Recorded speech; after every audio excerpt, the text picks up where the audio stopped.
Hello, Ma Wilma. You're still there. Just getting around. I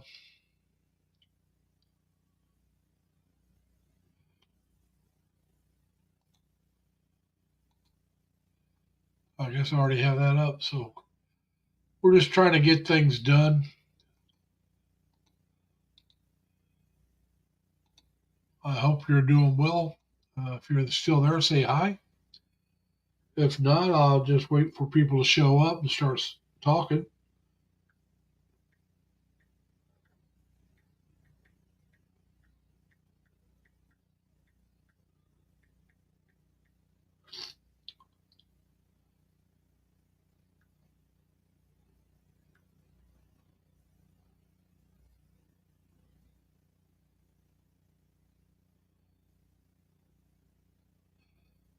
All right. I'm assuming nobody's there right now. I could be wrong. I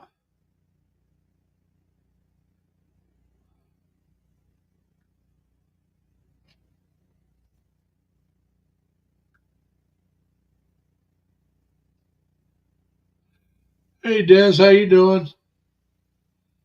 I hope you're doing well.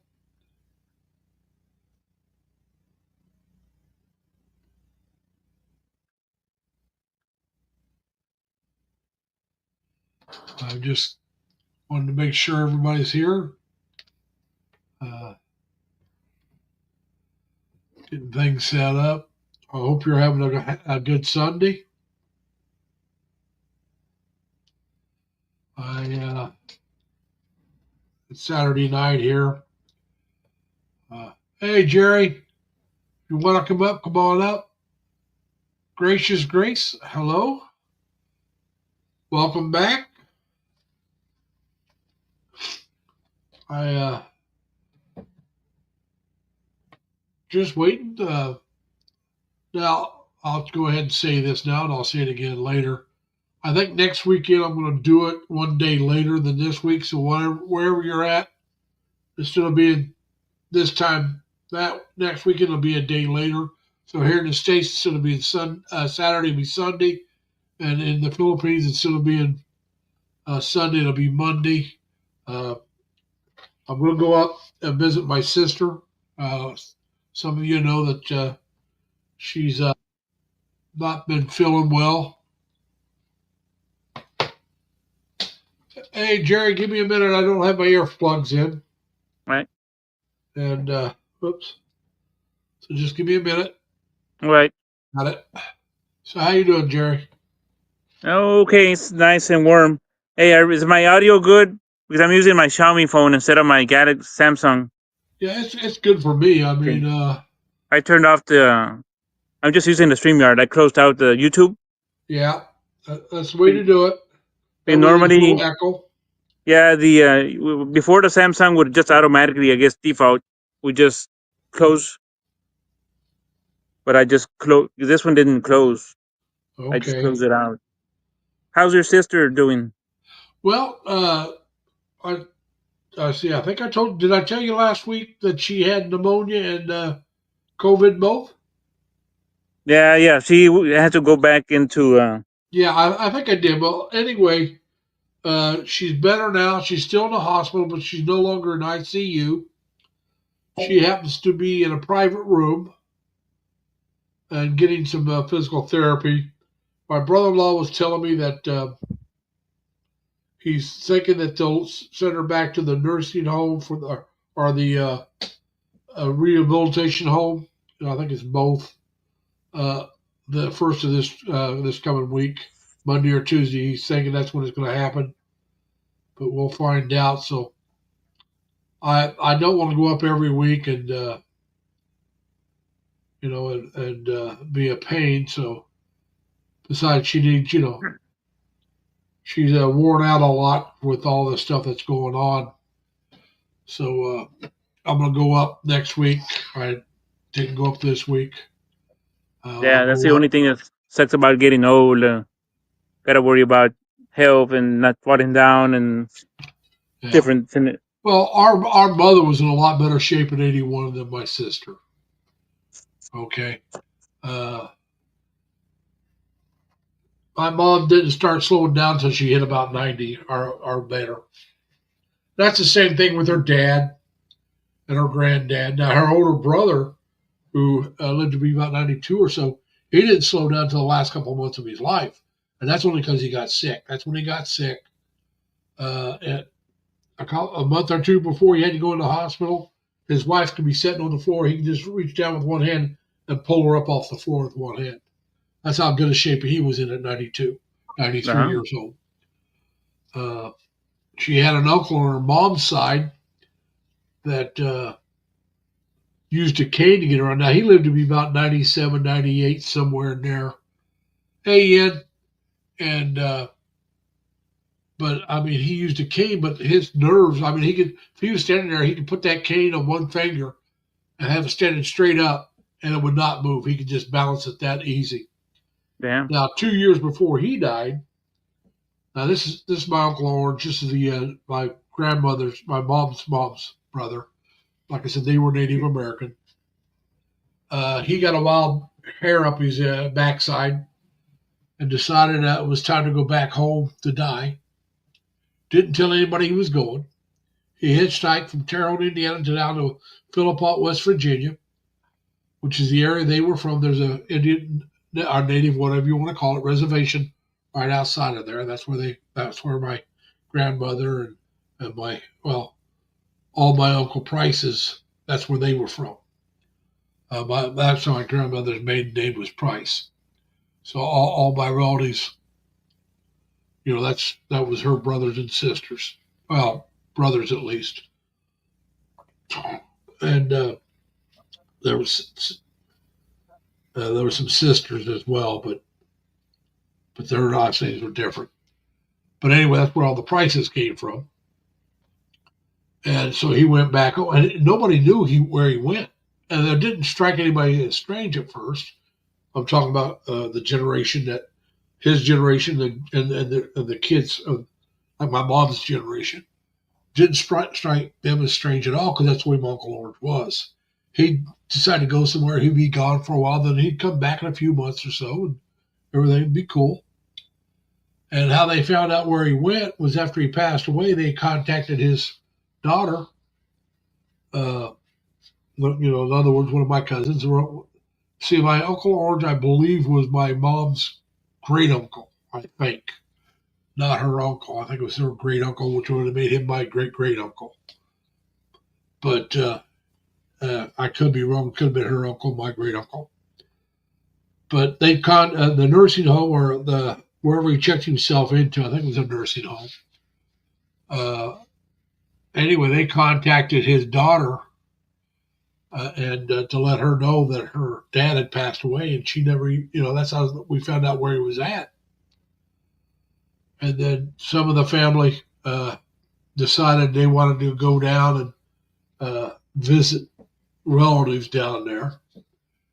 And I guess they were invited down. There was something going on. And it was, hey, won't y'all come down? And my sister, the one that's in the hospital now, my mom's younger sister, I can't remember if any of her brothers went, some cousins, on my mom's side, they all went down and for a week or two and visited with the family down there. Most of them had never met, and got to know some of them. So that was a good thing. Hey, Life. Hey, Mertz, how you doing? I didn't see you come in, Life. I'm sorry I didn't say something earlier. I just noticed you. Mertz, Ian, and Life. I think Gracious was already here when I said it in Dinsworth. Next week, I plan on doing my live stream one day later. Next Saturday, which is here in the States, I plan on going to see my sister. Now, I may get back in time to do it if I do it at 8, but I'm going to put it up for doing it at 8 o'clock, okay? But if I'm not back in time, I'll do it the next day. So I'm just letting you know, I do plan on being back in time to do it, but that'll depend on traffic and weather. And Just somebody wanting to send a message and it's somebody I don't know, so I don't care. So anyway, Jerry, in case you can't see it, Mert says hi to you. Oh, hello to the chat. Yeah. Just say magandang umaga. But like I said, so it's something that I want to try to go up, and if not every other week, at least every third week. But I'm going to go up next week to see my sister. Now I won't go up as much once she gets out of the rehabilitation. She gets back home, I'll go up a little less. I'll still go up and see her. I always do. There, it's like, but it's it's an 8-hour day just to drive up there and back. It's about 7.5 to 8 hours drive, round trip drive. So that's why I don't do it every weekend. If I was closer, I'd probably go every weekend. But it's a good little drive up there and back for me. So that's why I don't do it every week.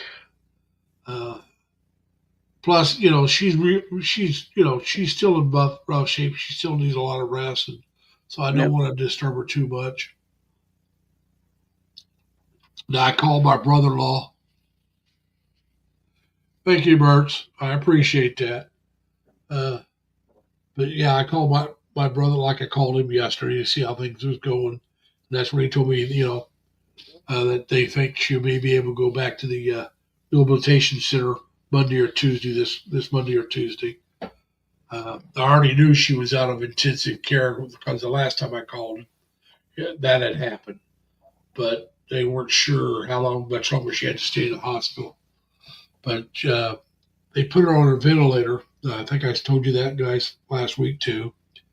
And when they put a person on a ventilator in the shape my sister's in, it usually helps them very quickly, or they go downhill.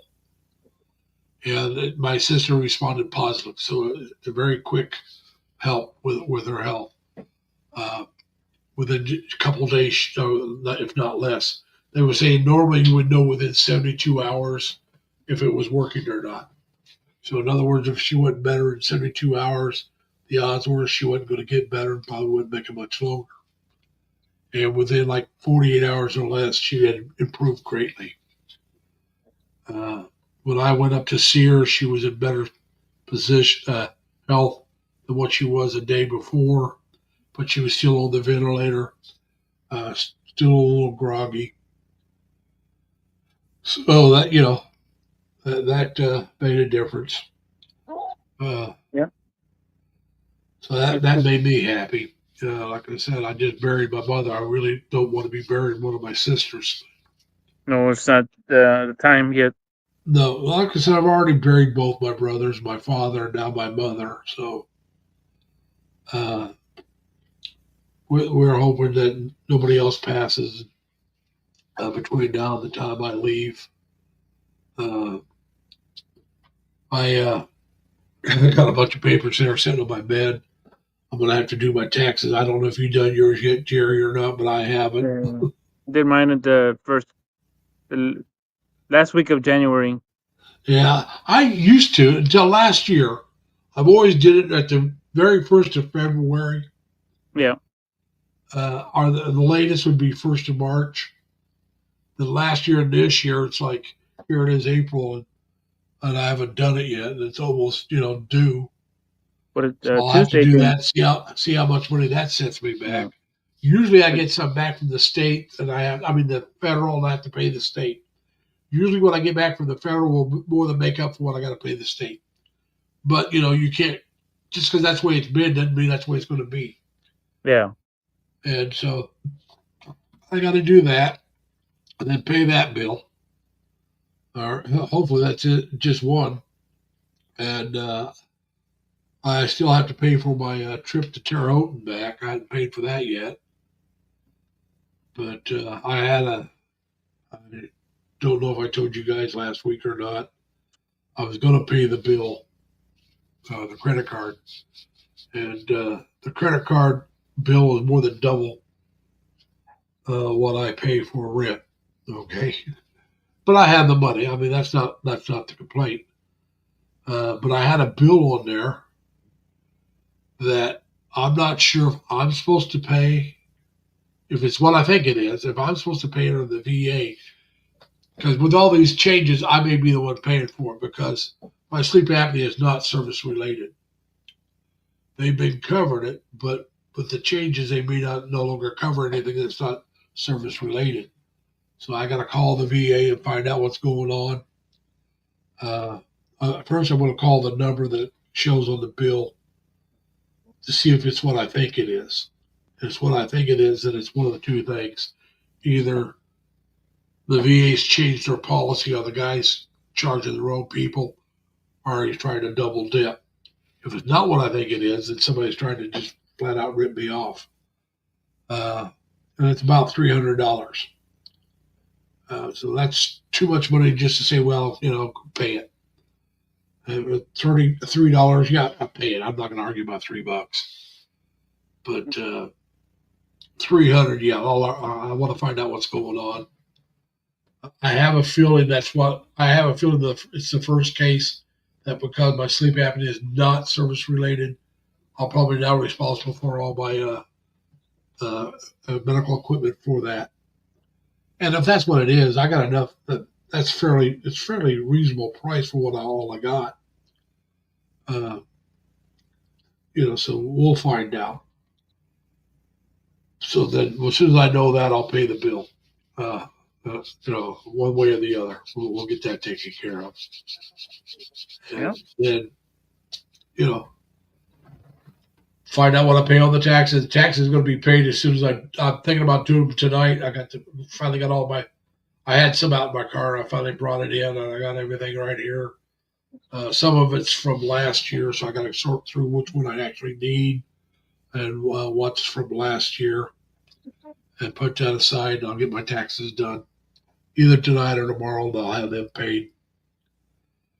But like I said, I knew what I told you guys that if my mom passed away, I'd be gone this year, at the end of the year or first of next year. And I knew what it's cost me to go back to Terre Haute for that was going to be about what it cost me. So that was taken into consideration. So that doesn't change my plan at all with my credit card being that high. I already expect it to be quite high this time. Like I said, I knew when I went home it was going to cost me, hotels, food, gas, all that good, happy stuff. And Jerry and anybody in the United States can tell you hotels aren't exactly cheap, even the lower end ones, which I don't stay in the lowest end, but I don't stay in the 5 stars either. Those are out of my price range. Yeah, I could pay for it, but that would break me. I wouldn't even do Super 8. I do Motel 6, and that's roughly about $60. I do quality. I do quality. Yeah. Quality, what is it, about 70? Well, I guess I haven't been in that. It depends on where you're at. Yeah. The one in Erie was only about $60. Yeah. The others are around 80. So it all depends on where you're at. Like anything else, location. I think Erie was like, and remember now, I belong to Choice Hotels, so I get a discount because I'm a member of their member of their hotel group. So I get plus I got AAA. All right, so I get a discount for AAA. With an $80 hotel in the Philippines, you get a beautiful beautiful room and for that price. But then again, I don't want to pay $80 a night. I mean, it's different because, like I said, I was going home for my mom's funeral. I don't usually stay in hotels very often. Usually when I go home, and I'll stay with my sisters. But I'll stop on the way home. On the way back to Indiana, and on my way back home from Indiana, I'll spend the night in a hotel. But usually when I'm in Terre Haute, I stay with my sisters. I didn't this time. I went ahead and got a different hotel room, and I stayed in a hotel the entire time I was in Terre Haute. But I went and spent time with my sisters every day. Even before and after the funeral, I was over at her place all the time. I just, with everything going on, they didn't need me there as well. And plus, I thought maybe originally I thought my sister might be staying with them, the one that got hurt, but she got hurt. So, and I'd already made the hotel reservations and all that. And if you don't cancel them within a certain time frame, you got to pay for them anyway. Yep. Or for my employer, some of them depends on the booking. Some of them are non-refundable. Yeah, that's what I'm saying. You know, Yep. I had so a short period of time before I was to arrive that I could cancel. Yeah. All right. Now I probably could have canceled the one in Terre Haute, but after I heard about my sister, I didn't even think about canceling hotels. Yeah. That was the farthest thing on my mind. And so some once offer I that got to partial. Terre Haute, you know, it's like, well, it's too late now. I had to cancel the day before, Yeah. and so I just figured I'd go ahead and be there. Chelsea, how you doing, Chelsea? Melanie, welcome. I'm sorry, guys. We just been talking. I hadn't been watching the chat, and but yeah, like I said, right now I do plan on trying to do it Saturday night. But if I don't make it back, I'll have it up. If I don't make it back, if I don't come up, be advised I'll just reschedule it for Sunday night. I'm going to try to get up early on Saturday next week, like I did the week I went up last week. I got up early. I left early, but I'll be better prepared. So I left later than I wanted to last week. I'll leave earlier than what I did last week, and I'll get there in time to either have lunch with my brother-in-law before I visit her or after I visit her. Last time I got there after lunchtime by quite a bit, but we sat down and had some coffee and dessert and talked with my brother-in-law and my youngest nephew. Another reason why I'm not going up this week, my oldest nephew who lives in Florida, I think is going to be there this weekend. So we don't want to overwhelm her with visitors, you know. Yep. And so we'll take care of that next weekend.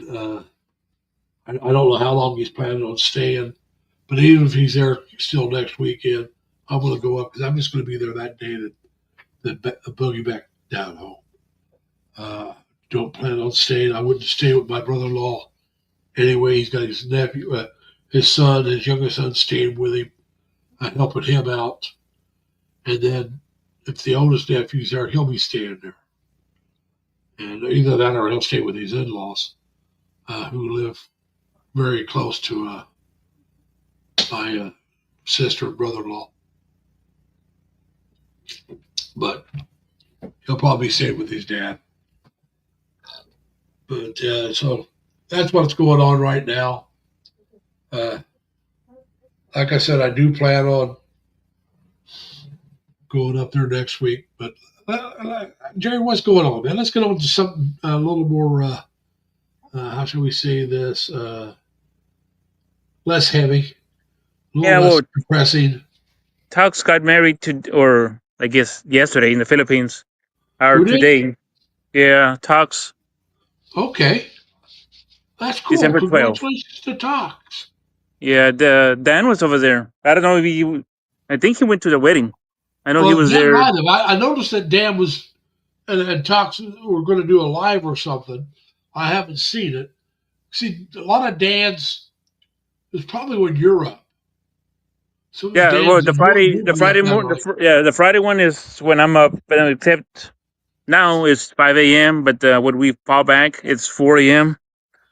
But the other ones, it's 6 a.m. here, but with the shift I'm working, I'm still asleep till 9, 10 o'clock in the morning usually. Oh, okay, yeah, so you won't see And any. then when I change shifts, 6 o'clock, I'll be getting up, but I have to get dressed and cleaned up to go to work because I have to be at work at 8. So yeah, it's like many of these folks that start doing their streams, or like Elvis. I don't get to see hers because I'm getting ready to go to bed. Yeah, Elvis does hers around 9:30 your time, roughly. Yeah. She usually starts between 9:30 and 10 o'clock, about 9:40, 9:45. somewhere there between 9:30 and 10. And I'm getting ready to go to I think sleep. she's got one scheduled for tonight. Well, I'm sorry to hear that, Melanie. I understand. I got a I don't know if you can tell or not, but I'm stuffed up. I got I guess a slight cold or something. And that's another good reason not to go visit my sister. And I won't go next weekend if I'm not feeling well. With her and the shape she's in, there's no sense me going up there and being around her if I'm not feeling well. No. And so, yeah, I'm sorry to hear you're not feeling well, Melanie. I hope you get better. Like I said, mine could be allergies right now, too. I do have allergies. I didn't know that until I was, oh, God, in my 40s, almost 50. Is when I really started having trouble with my allergies. Before that, I just a week or two every summer I got a cold. I just figured it was a summer cold. It could have been some allergies in the summer, but it only lasted a week or two, so it wasn't no big deal. And Betty by Red, how you doing? Thank you for coming.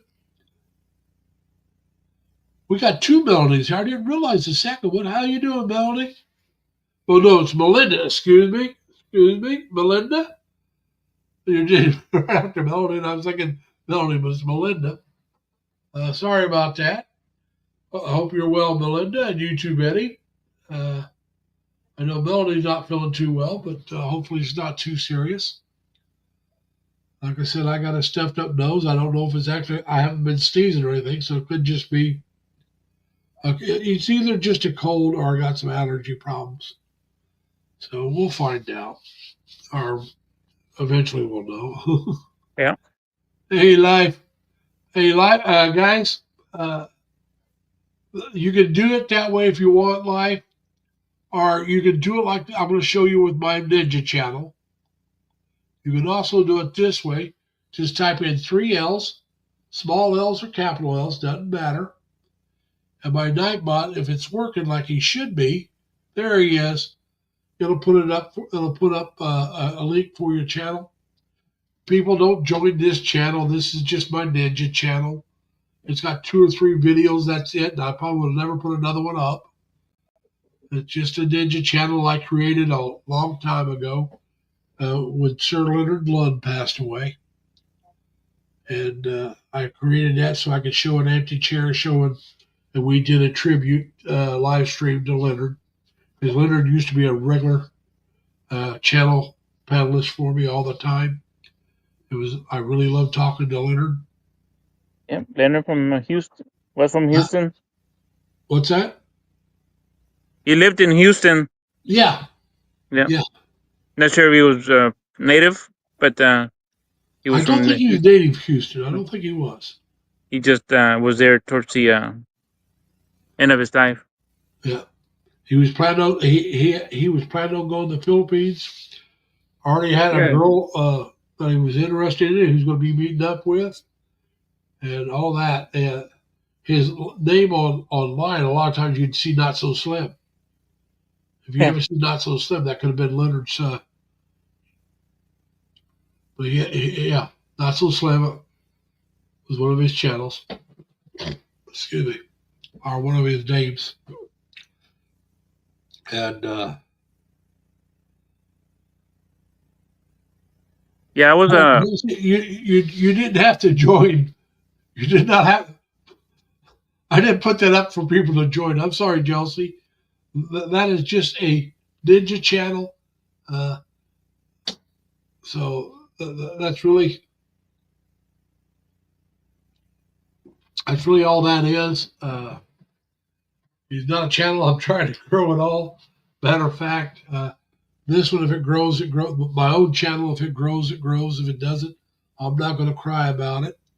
I already got a lot more people than I ever thought I would get. I mean, I got over 1,000 people. I never thought I'd get. I wasn't sure if I'd ever make 100, to tell you the truth, because I didn't do this to grow a YouTube channel and try to make money. I'm still not trying to make money. That's not why I do it.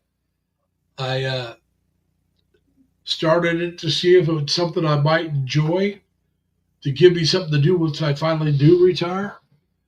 Because otherwise, I may want to keep my backside in bed or in the apartment all the time. Because, like I said, I worked for well over 50 years.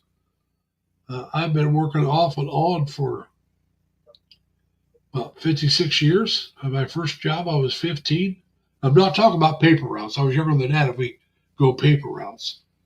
But I had my first actual job where I had to go in, check in, and I had a boss that was watching over my shoulder. I was 15. It only lasted 2 weeks, though, guys. So don't be too proud of me. Hmm. I lasted about 2 weeks of that job. And then about a year later, I got my next job. I was 16. And I kept that job until I went in the Navy. I quit it I graduated in January in the Navy in March, but I worked until December, before January, because I didn't want to work into the next year. Unless if I can do it, that'll be the same thing I do this year. I'll quit in January if I can. I mean, in December if I can afford it. If I can't, I'll work another month or two. It all depends on my financial situation. Because it just makes it simpler for taxes the next year if everything's from one thing. But, we'll see. Like I said, if we'll also sign 1 month's extensions if I have to, because I don't want to sign another year extension. I don't want to be here another year after this year. A couple of months longer if it takes that way it's fine. But I don't want to be living here until the end of February of 27. No, I don't want to do that. I want to get out of here as soon as possible. Like I've told everybody that mentions anything on one of my videos about snow, I really don't like snow. I hate snow. Jerry hates the cold. I can take the cold. I could take the cold. I don't like it, but I could take the cold. I hate the snow. It's no fun to walk in. It's no fun Ice to and then drive snow. in. Huh? Ice and then followed by snow. Ice is the worst. Ice actually is the worst. Yeah. But we don't get as much ice around here as some other places. We do get it, but not very much. Yeah, we get ice every now and then here, but it's a better chance of getting ice sleet than snow here. Yeah, well, we get both. Yeah. You'll get snow a whole lot more often, but we get both. And for those of you who don't know why ice is so bad, for those of you in the Philippines and other warm countries, ice, you have to scrape it off your car. Sometimes you can't even hardly get your door open because there's so much ice on your car. Now, I have a remote starter, so if it's that bad, I can restart my car, turn the heat on, but I got to waste a lot of gas warming it up so I can get the ice off the car. Yeah. I'm going to tell you something now. Ice on trees when the light hits it, the sunlight in just the right way, it's very pretty. But it's a lot more deadly than snow. Yep. I've seen half-inch ice build up, and that'll bring down tree limbs, wires, electrical wires. It'll do all kinds of damage. And that's just a half an inch or so. So that takes a lot less ice than it does snow to do that much damage. Yeah, it's just, I want to get away from it. I'll tell you the truth. If I had the money, I would think about living here in the States during the summer months. Notice I said think. I don't say I would do it, but I would think about it. Living here in the States during the summer months, here in the States. And just go to the Philippines to get away from the winter. But I'm trying to see what the heck. I got Jerry, do you do YouTube or you do StreamYard? StreamYard. I turned off my. No, I'm saying my when you do your own oh, live. when I do mine, I do YouTube because I couldn't figure out the StreamYard. I tried it different times and could never get it to load. So I said, nah, I just use YouTube. I couldn't figure out the StreamYard. Well, like I said, something that says share your referral link. I guess like if I refer you to StreamYard, you join Stream. I don't know. I'll have to check it out later. It's a Oh, message StreamYard here too? underneath the, and it's like, what the heck is that? StreamYard sent that to you then because I didn't click on Oh, any link. no. No? This is in my chat, and it's Oh, not okay. in the chat. It's underneath the chat. It says new to streaming, are looking to level up. Check out StreamYard and get $10 discount. Okay, so the StreamYard then sending it to you. Some Yeah, kind of an add-on or it's an offer. add-on. It's from StreamYard, but it's an add-on. And I don't Yeah. see the way to get it off. I can bring it up. I can go check it out. I can take it back down where this says share your referral link. There's no way to dismiss it. But I was trying to figure out what that was. Lorraine, how you doing, Lorraine? Thank you for coming. Did Beth come by last weekend? Did who? Beth? Beth? Mm-hmm. I think it was can't on Beth remember. or ABCM. I can't remember who I was that Saturday. Yeah, I think ABCM came by. I was ABCM? Okay. I think she's from Cavite. I can't remember. I took a little screenshot because I'm going to buy some souvenirs. Yeah. I'll probably get them through Amazon. So it'd be like keychains from Texas souvenirs. Yeah. And then I'll buy a few bags from Mexico. And don't forget chocolate. Chocolate would be for talks for the Pasalubong. I'm going to say, don't forget. LB wants me to bring chocolate. Yeah. Everybody wants me to bring chocolate. Yeah, I brought last time. I brought about 6 pounds of chocolate, but back then, Tux was staying in La Union. Over, you know where La Union is, near the province near Baguio, the one next to it. I know where Baguio. I know about Baguio, but I don't know the other provinces. Yeah, Baguio is Benguet, and then the next one to it is La Union, and then Pangasinan is right there, pretty close. But she was staying over there then, so I didn't see her in person like I did the other vloggers. So I had to send them via LBC. Yeah. But this time around, I asked her, "Are you gonna be here in Laguna?" Because now she's married, so I don't know. She said I should be there. You can see the yeah. I brought her some chocolates the last time, and everybody else that I met was just Leah, hello, Jerry, Lorraine Baharis says, "Sir Jerry, I want some." And I'm going to have to spell the word because I'm not sure how to pronounce it. Pasalubong. Yeah, the Pasalubong. Yeah. Pasalubong is a souvenir. Okay. Lorraine says she wants one too. But yeah, I had asked in one of the channels, and I screenshotted because I know the Laguna. I'll be there because that's where I'll be at, and I'll be visiting Pangasinan because I'll be there either 3 or 4 days. That's where Christos Adventure is from. Yeah. From Pangasinan. I forgot what city, what municipality. Yeah. And that was Lorraine, but I'm not sure where Lorraine's from.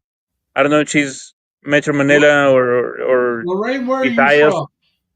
Visayas or Mindanao. Lorraine, where are you from? Or where do you live? Let's put it that way. Yes, what province?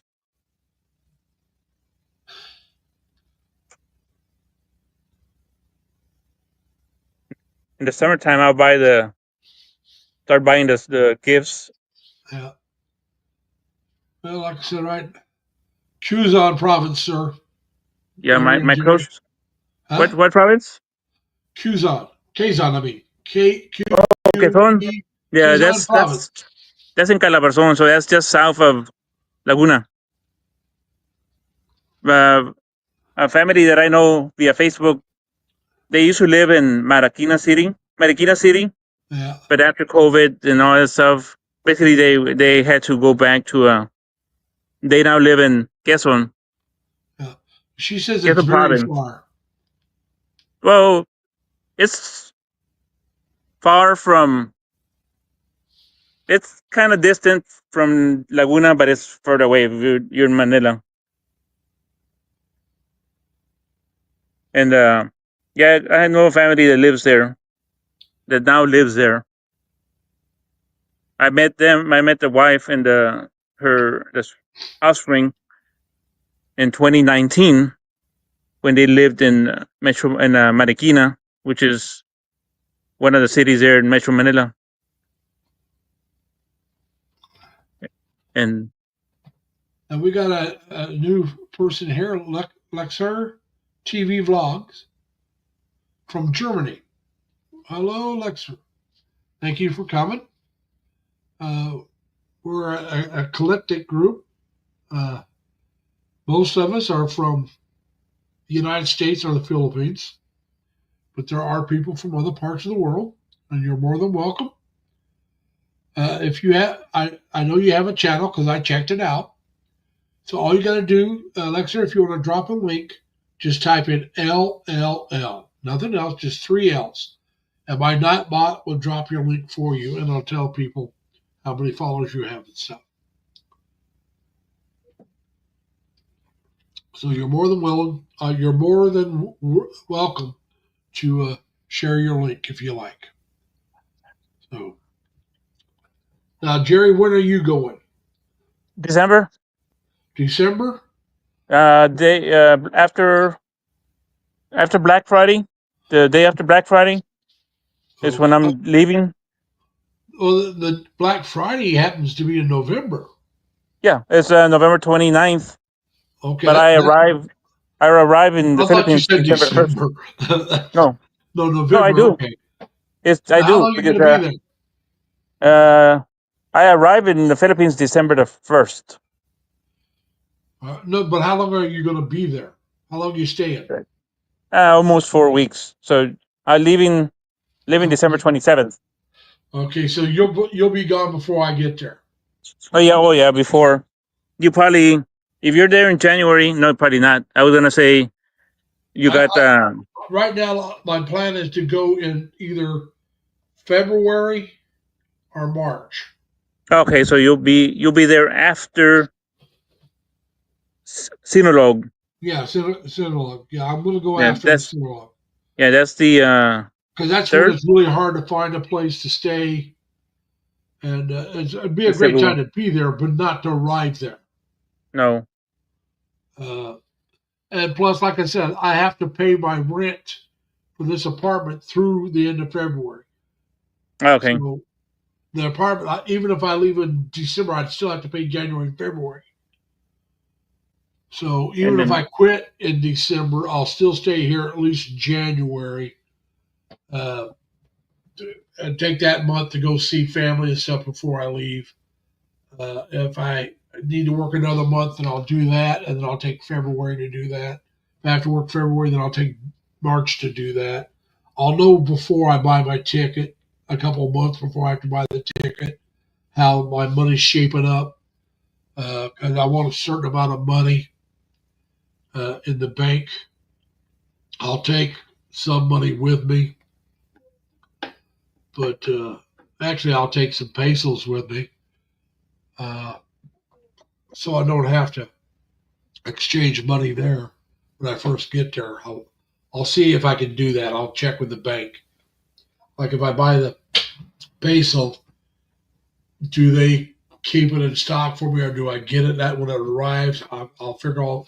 I'll do it, but I'm not going to worry about that till I have a Monday off, which is 2 weeks from this Monday. It'll be my first Monday off. So that's when I'll start buckling down and start really searching things out.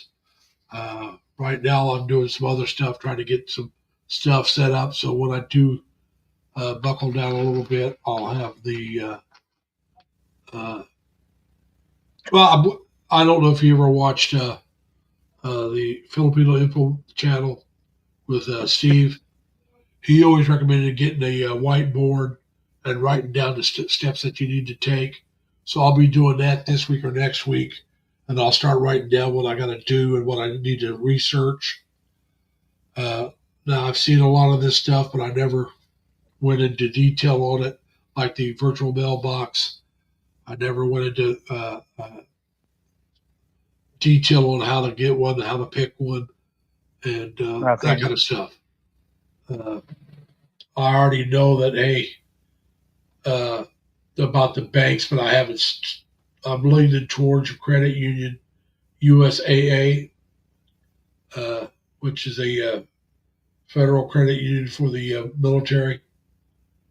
So I want to, but I'll check into them a little more as time gets closer. But I still want that on the whiteboard so I don't forget it. And when I'm done with the stuff that's on my whiteboard, I will either erase it or put a check beside it so I know if this is done.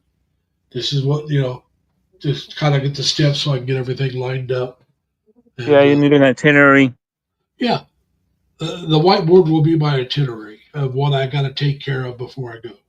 I need to print out a little calendar, 8.5 by 11 piece of paper, Yeah. so that way I can. Because some of the days I'm gonna have to call in sick because I don't have vacation enough vacation hours, so I have to call in sick from over there. So I need to which days I'm gonna use for vacation, submit it, and which days I'm gonna need to call in sick. So that's how I did it last time. Okay, and this company won't mind that you do that. Yeah, they give us the sick days, so use them or lose them. So that's why. Okay, so you got sick days you can take to get paid for. Yes, exactly. Okay. See, with us, we don't get sick days. And if you Yeah, call in sick more than 3 days in a row, then you got to have a doctor's excuse to go back to work. same over here. But I won't use 3 days in a row. I'll have to split the time. But if you know how to do it and you've done it in the past, then it should work. Yeah, I've done it I've done it for so many years, so I know how to. But I mean, it's What? with the same company, right? Yeah, same employer. Come Thursday would have been my 24th anniversary, but I got laid off for the COVID, so of course it's not 24 years anymore. Yeah, but do you pick back up from where you got laid off when you got rehired, or did you lose all that time? We everybody that came back, we all lost that. I don't have 4 weeks of vacation anymore, but Okay. any sick hours that I had, I still have. The pay was the same. It's just you lose. That's basically seniority. Yeah. But yeah, that's part of life. We can't. At least they gave us an opportunity to come back. Yeah. Same pay, same Yeah. the same pay and Well, the same. that was nice that they let you come back. I mean, because they could have just said, "We're not bringing anybody back. We're just going to start everybody new," and because they could say, "Well, we figured maybe you had another job." The thing about my job, we didn't get any time off. Unless the place shut down completely and said we don't want security, there was security 20. I was at 24/7, same amount of security with it shut down. We had the same because we still had to check. We only had 2 people on the shift. The only people that and they'd already got rid of this person. The guard was the lobby. I did the lobby. I got moved back into the building, the regular security outfit when they got rid of the lobby. So we lost a guard, but I didn't. We already had a guard leave. So, and then, like I said, during COVID, we were 2 to 3 guards short the whole time, and we still had to maintain the same level of security for the building, even though there was nobody in the building but us, Yeah. because of the way it was set up. So I worked an average of 70 some hours a week. I had weeks where it was like 100 hours or 96 2 hours, 96 hours. And I had weeks where it was only like 60. But I averaged over 70 hours a week for the whole year. And I took my Social Security just before that hit. And if I'd known that was going to hit, I'd have waited till after that year was up. Yeah. That would have increased my take home from Social Security. Wouldn't have been a lot, but might as well have done it, you know. But by taking the Social Security, it helped me dig out of debt a lot quicker, too. So there's that. But like I said, I got myself dug out of debt. I did that after it was over with, after I moved down here, by buckling down and quit spending money like I was spending. And that happened when I moved down here. Part of it was because, well, I wasn't going out to eat as much as I used to. I used to go out to eat 2-3 times a week or more. I do it twice. I might go out once a week. Yeah, I only go eat twice, and that's just at breakfast. Whenever I post a breakfast taco or something like that, Yeah, it's just that the 2 days that I'm off for the vlogging. That's when I'm vlogging. That's the day that I'll eat. Tomorrow I'm going to go to Mexico. Well, yeah. Now today, I ordered a sub. I didn't go out. I had it delivered to me. I don't consider that going out. Yeah. I order out maybe once a week, and I go out maybe a couple times a month, and that's it. I mean, I rarely ever go out. That's like once or twice a month. I'll actually go out and sit down at a restaurant and get something to eat. And unless I'm like when I go up to see my sister, then I stop at somewhere and eat on the way, and then I stop. Either that or I'll stop and have something with my brother-in-law and nephew, which is what I'm planning on doing next weekend. Stop and eat before I leave, then don't eat until I get there, because it's only 4 hours. Yeah. 3.5 to 4 hour drive if I don't eat. I'll stop and use the bathroom, but that's a quick stop, you know. And I'll have lunch with my brother-in-law, whichever nephews are there, and visit with my sister, and then I'll boogie back, and I won't eat until I get home. And I may have picked something up and bring it home with me, which is what I did last week. I went by Moe's. It's a Mexican chain restaurant. It's a chain restaurant that serves burritos mostly. They do serve another thing or two, but they're more known for the burritos. And I stopped in, got a burrito, and took that home for dinner. And that was my dinner last Saturday, and I may do it again next Saturday. If I want true Mexican food, there's a sit-down Mexican restaurant that's everybody I've seen look to be Mexican. They may not be, but they look to be. Don't you know some Filipinos look Mexican? You know that. Mm-hmm. Yes. Like I said, they and look to be. Some Mexican, some Hispanic look Chinese. Yeah. But I'm just saying, no, they look to be Mexican, and it has more of a actual Mexican, because I've been to Mexican restaurants. And, even in Mexico and Tijuana, I've been to a restaurant or two, but during the day. But also in San Diego, Terre Haute's got a family-run, it's not ran, they're still doing it, a family-run Mexican restaurant. A Mexican family runs it. Matter of fact, there's a couple of them that way in Terre Haute, and I always go to one of them when I'm home. So, I do like true Mexican food better.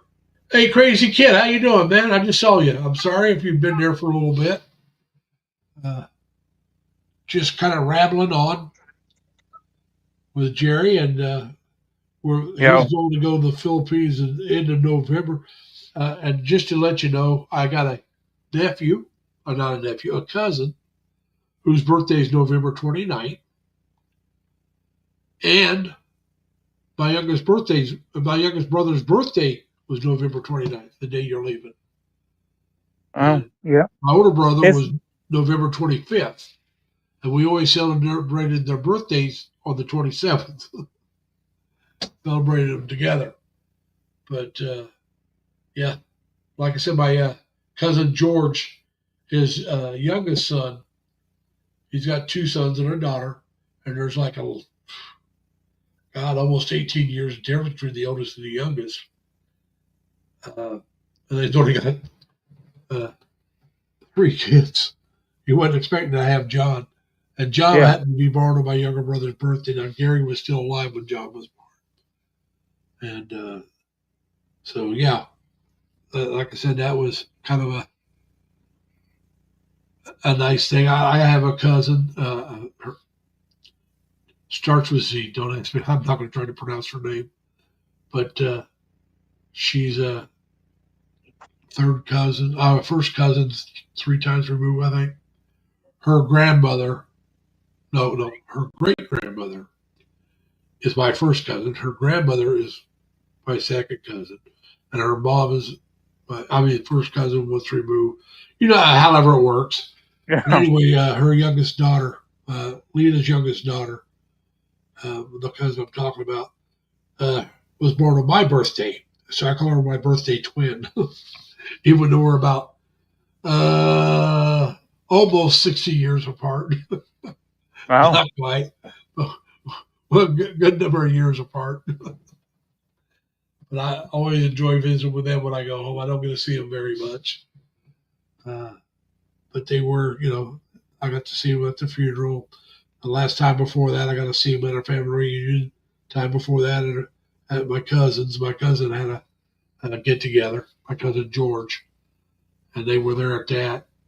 And so I get to see them once in a while. So it's nice to see them when I get a chance to. But oh well, I talked to quite a bit with her older sister. She rode with me to the funeral, to the gravesite.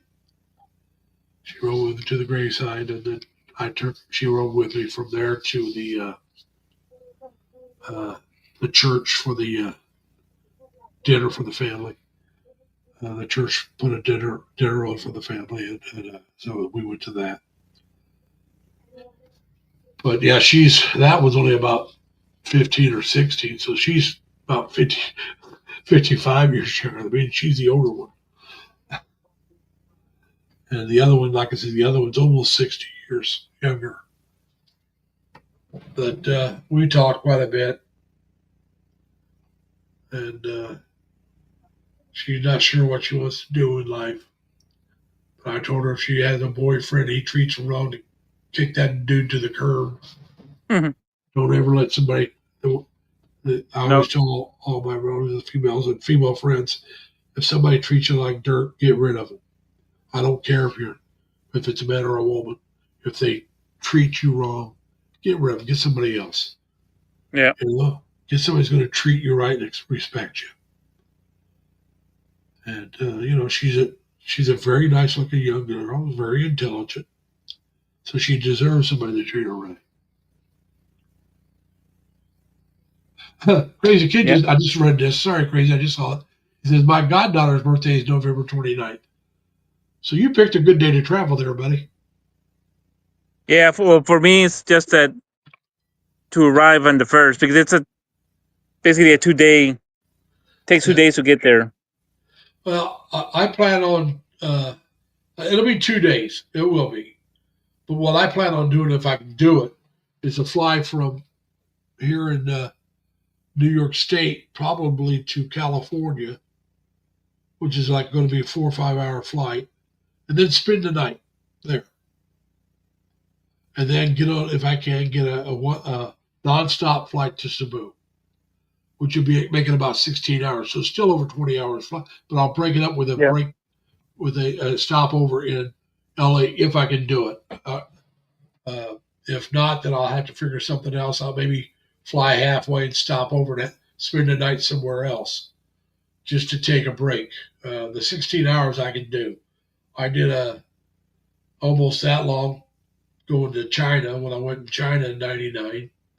I think it was like a 13 or 14 hour flight. But I didn't have a stopover because we flew from Erie to Detroit, but that was only an hour or two. Then we had a little layover there waiting on the plane. We didn't spend the night. But when we came back, we spent the night in Detroit and then flew into Erie the next day.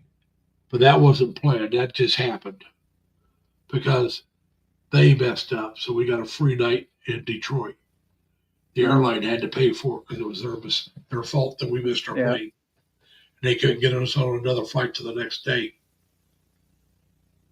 Because when we were on the plane, on the bus that takes you around from the plane to all the terminals, we were told to get off at one terminal, and then they told us, "Oh no, that's been changed. Your flight's at this other terminal." And if they hadn't told us that, we'd have got off the right terminal and made the plane. But because they told us on the plane that it had been changed, they said that not on the bus. They said it on the plane, and it had been changed. And that's why they had to pay for it, because there were people that told us it had been changed and it hadn't been.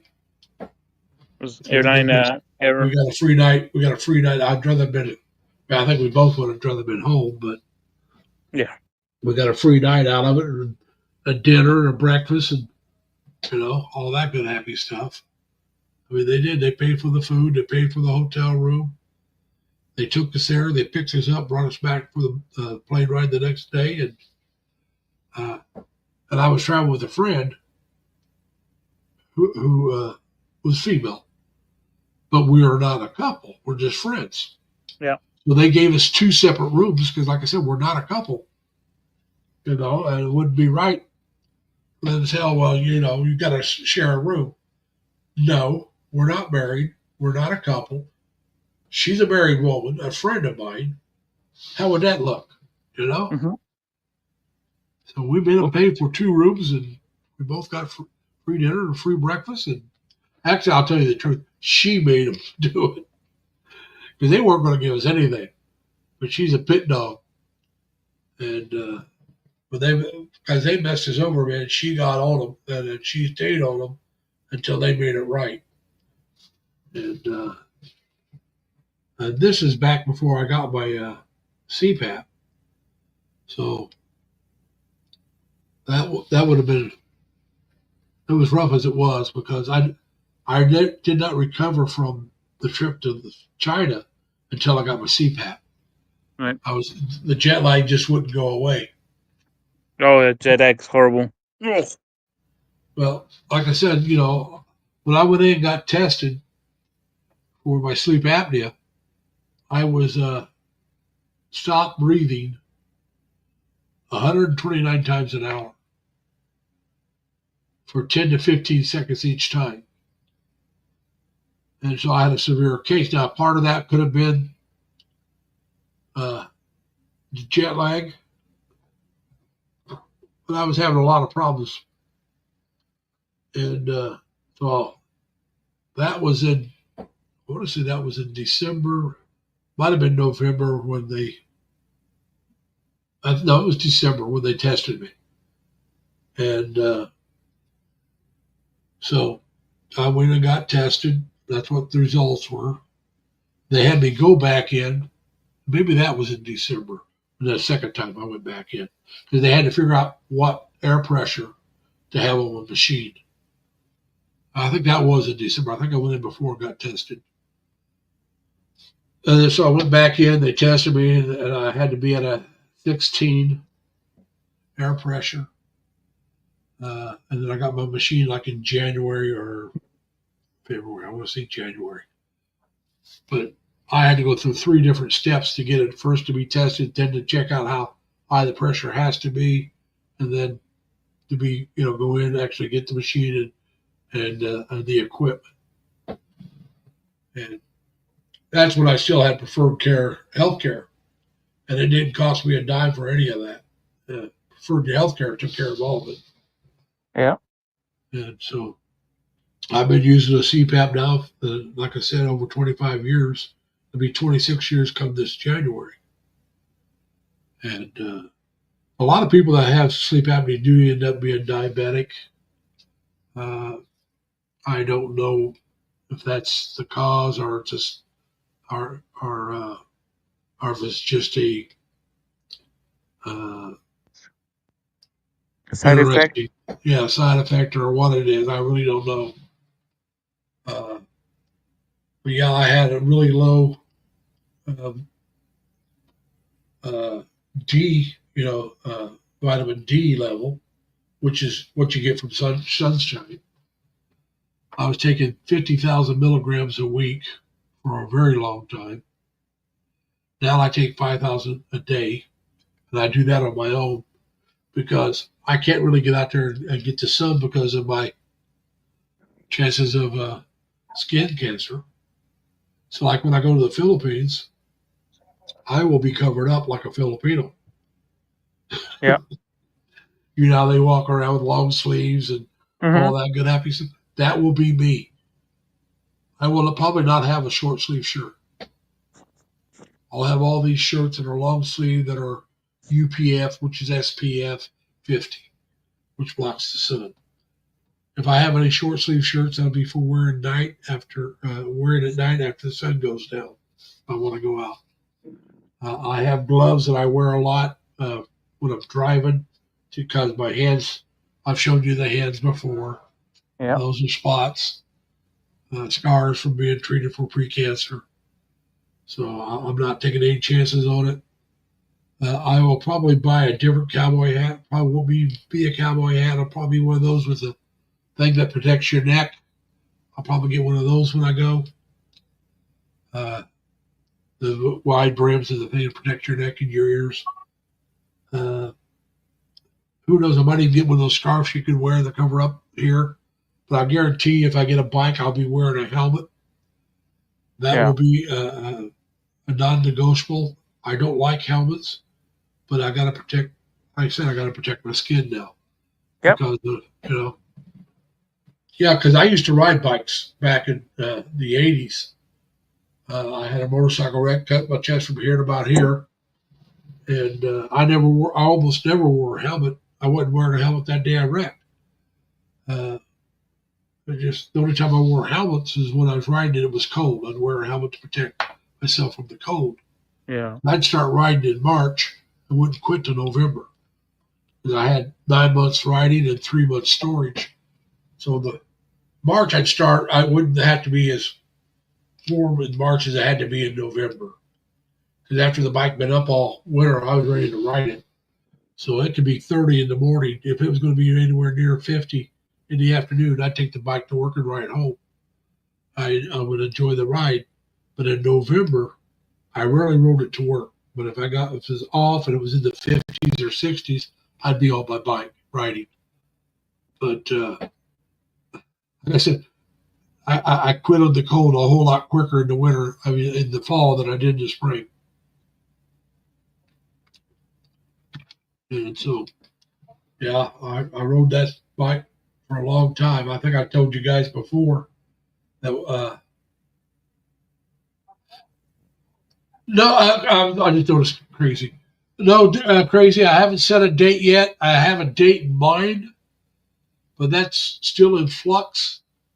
Because I want a certain amount of money. I'm not going to say how much, but I want a certain amount of money in the bank.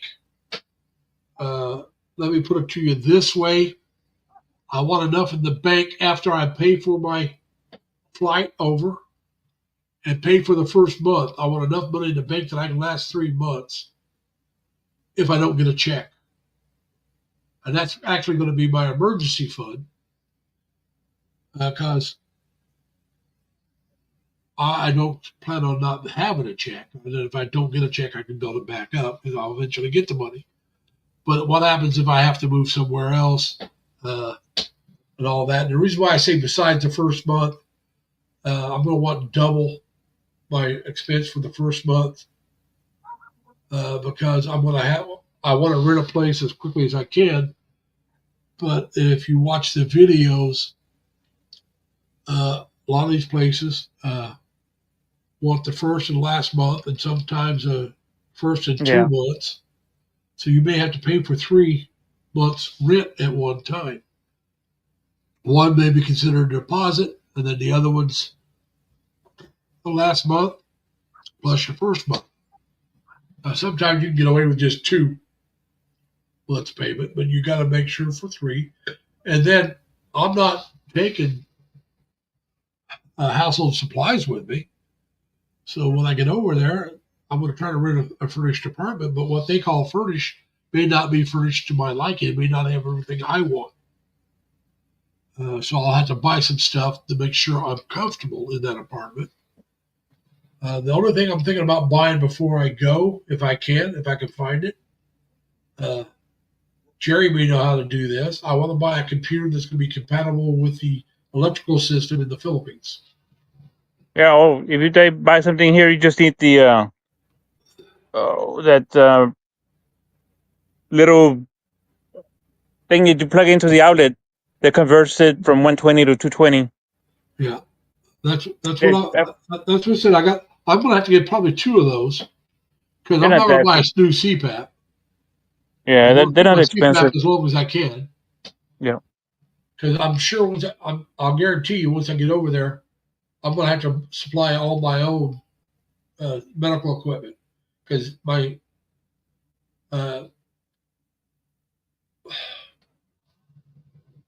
when we just talked about the CPAP, my sleep apnea is not service related. So in the Philippines, the VA won't cover anything that's not service related. Whether they cover it here or not doesn't matter. If it's not service related, the Philippines won't. The VA in the Philippines won't do it. So I'm gonna dog off, Larry. All right, I'm not going to go a whole lot longer. I've been going over an hour. I'll go a little bit longer, but not much. Thanks for coming up, Jerry. We appreciate it. You have a good night. Likewise, right. Good night and then good day to all in the Philippines. Yeah. All right, I'm signing off. All right, well, take care. Take care. Likewise. All right. Bye. Yeah. Now, crazy. Like I said, Jerry knows when he's going, and I plan on going either in January or February, but that will depend upon because I am signed. I'm locked into this lease here at my apartment until the end of February next year. Now, I hope to be able to jump out of here by then. If not, I will sign and I'll know by, let's say November or maybe even October if I can do it. And unless something drastic happens to change that. But let's say I can't do it, and I'm going to need a couple more months, I'll just sign a month extension and a month extension. Let's say let me do like a 2 or 3 month one. Normally it's either 1 month or a year. I think it's all they offer you. So we'll see. The things I know though have helped me is I'll sell my car before I go, and I'll sell all my furniture. I'll get a hold of one of these used furniture places. But probably a couple of them have them come in and tell me what they're willing to give me for everything. So we'll do that. Once I know when I'm going, I won't do it till about a month or maybe probably the month of that I go. Same thing with the car. So I'm going to have the money to pay for the plane ticket out of my pocket because I don't know if I'll get enough from everything to pay for it. And the earlier I buy that ticket, the cheaper it'll be. But I don't plan on going over in January. I plan on going over either the end of January or the end of February because I don't want to go over during Sinulog because I'm going to Cebu. That's a big celebration in January. And it'd be a lot harder to find a place to stay if I go at that time. So that's something I already know. And like I said, right now, I'm trying to put money back, but I have a couple of bills I have to pay. Like I said, my trip back to Indiana for my mom's funeral, and then my taxes. I have to figure out how much I owe my taxes. So we'll get that done. We'll pay those. I'll still have some money left. And then we see how quick we can build it back up.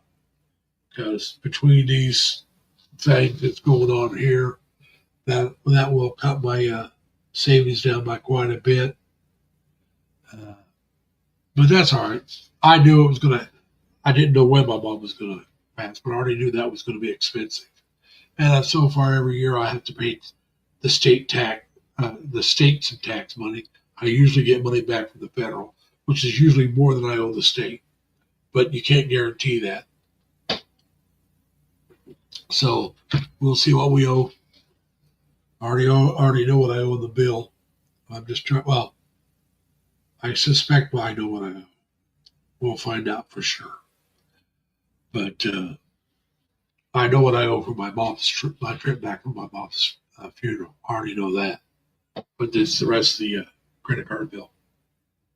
But we'll get that taken care of. We have the cash to pay it.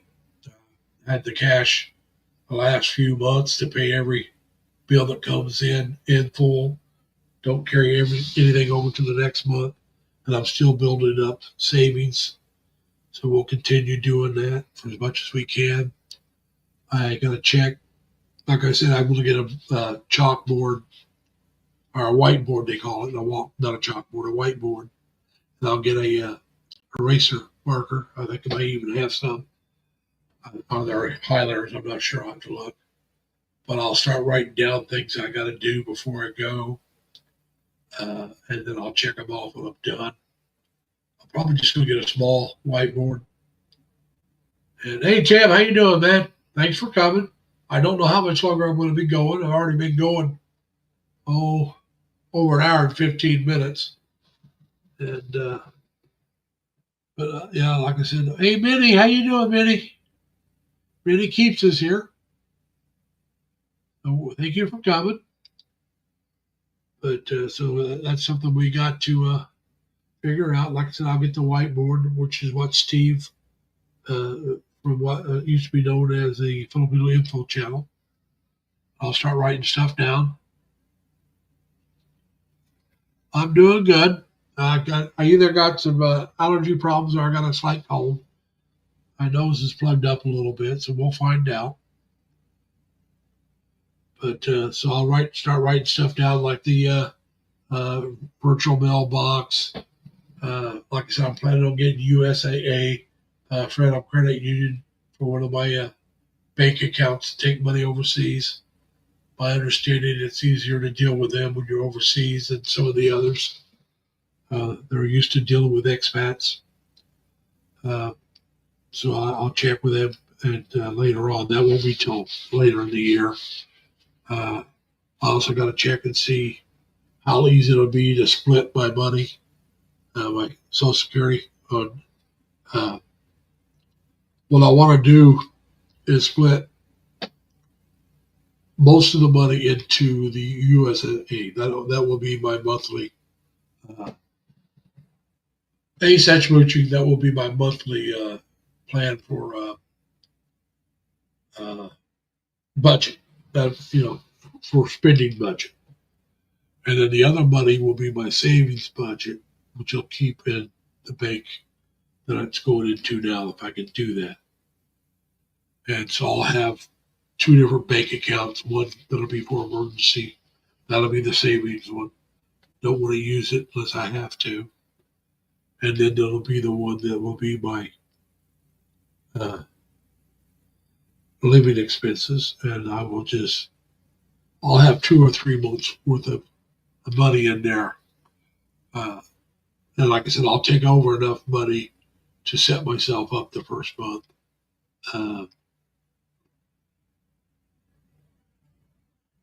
If they don't split the pay, then I'll just put it all into, I'll check with the bank and see if they're willing to do it after it gets there, if they're willing to forward it on.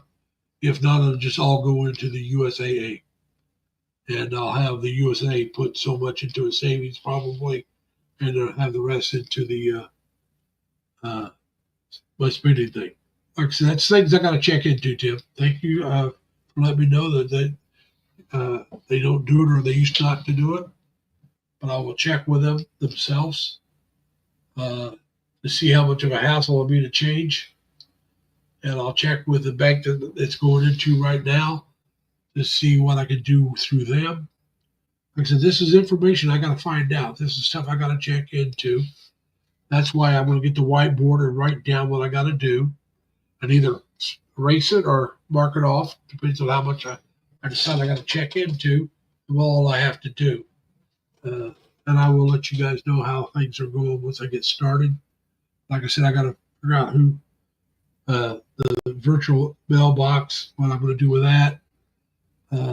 Probably start checking into a relative or a friend that can maybe be a contact back here for certain stuff. I'm thinking about one of my nephews.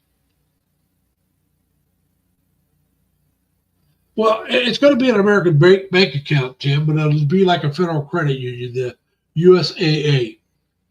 If I don't have it going into the same bank it's going into right now. Like I said, I'll check with that bank and see if they're willing to transfer so much money every month into the USAA account. If they're willing to do it, then I'll keep both of them. I would love to have both. What I may have to do is take the one and turn it into a savings account and not a checking account. The bank that money's going into now, if I decide to have the money all sent to USAA. That's what I got to check into. I don't know if my bank would be willing to forward most of the money to another bank, federal credit union. I don't know. But I have to find that out.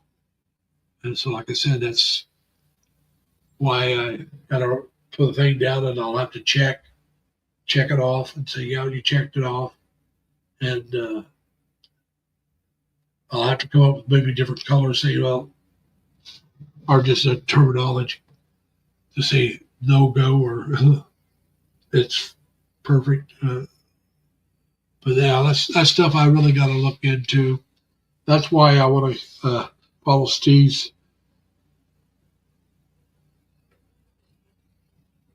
Now, like I said, that's stuff I've got to look into, Tim. And you're probably right. I might be able to do it on my own. But I got to set that up so I can do it so they know that's what I'm doing. So when I try to do it, they won't give me a hard time about it or try to freeze it. And when I set it up, it's going to be closer to when I go when I finally set that up. And I'm also looking at buying a new laptop to take with me. Because the desktop's not going to go. It's about 6 years old. It would probably cost me more money to send it over there than what it's worth. And my laptops that I have are even older. They're 7, 8, 9 years old. They're not worth updating. I'll just get a new one with a faster speed and more terabyte memory. It'll cost me a little bit of money. Like I said, so we got to see what I got to spend to get everything set up. So that's why I can't come up with an exact date for going yet. If I had to guess, like I said, I'd guess February. If I had to try to guess right now. Yeah, like I said, it's going to be an American bank and an American credit union. The Military Credit Union, USAA.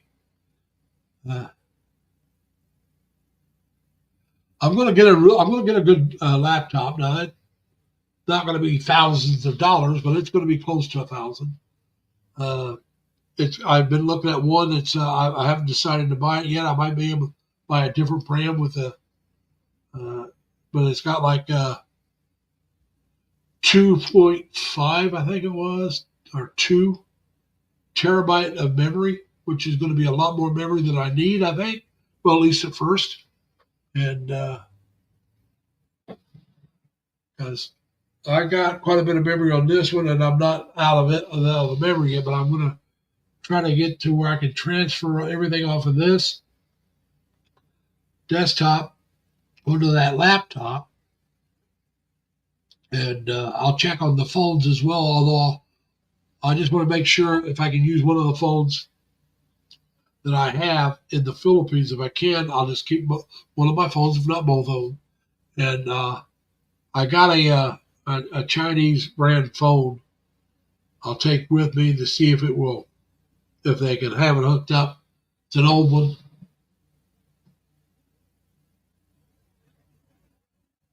Why is that, Tim?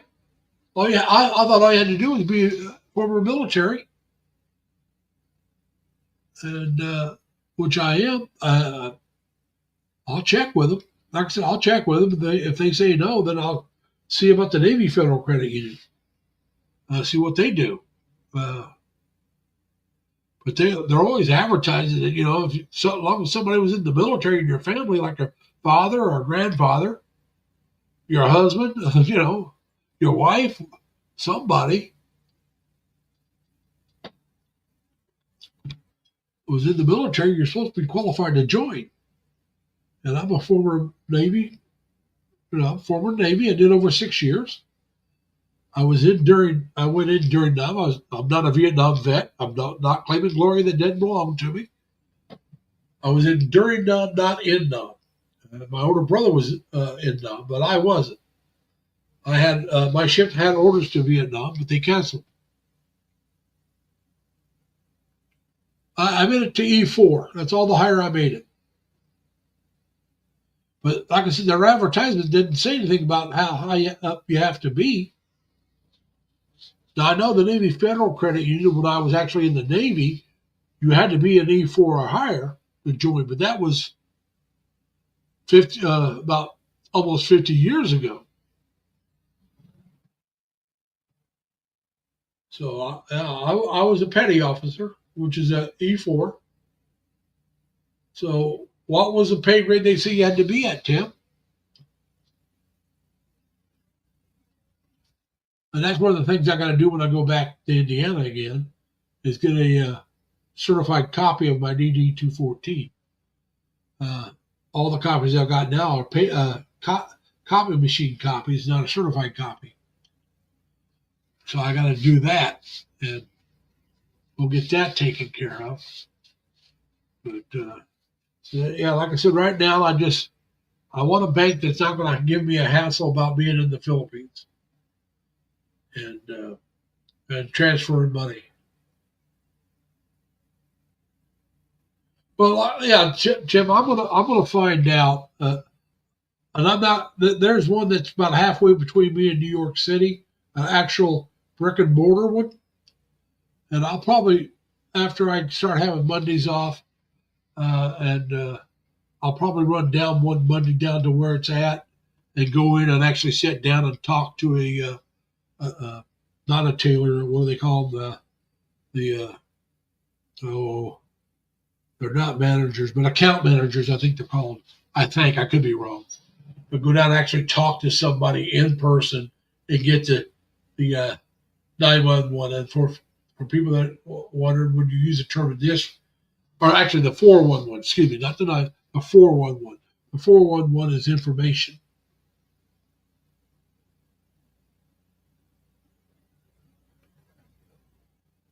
Yeah, Vector, there's got to be a federal credit union that you could use, because you said you were in the Forest Service. So there's all kinds of federal credit unions. The two military ones I know of are USAA and Navy Federal. And I did belong to the Navy Federal for a while when I was actually in the service. Now, to join back when I was in the States, you had to be a petty officer. But if you were overseas, you could join at any rank. But you had to be an E4 or higher to join in the States. And I joined Government Service 7. Okay. E7 would be a chief petty officer in the Navy. I'm not sure the exact other branches. I mean, you'd be a sergeant of some type in the Marine Corps. But I'm not sure if it's a gunny or if it's lower than a gunny. I think the top sergeant is a master sergeant, I believe. But I'm not sure if a gunny is an E8 or an E7. The Navy E7 is a chief, E8 is senior chief, and E9 is master chief. I was an E4, which is third class petty officer. That's what I was. I was in the Navy for over 6 years. I did over 6.5 years active. Actually, it was 6 years, 7 months, and 14 days, I believe. If you want to be exact, that's about what it was. If you want the construction time, it was 6 years, 9 months, and 20 days, if I'm thinking right.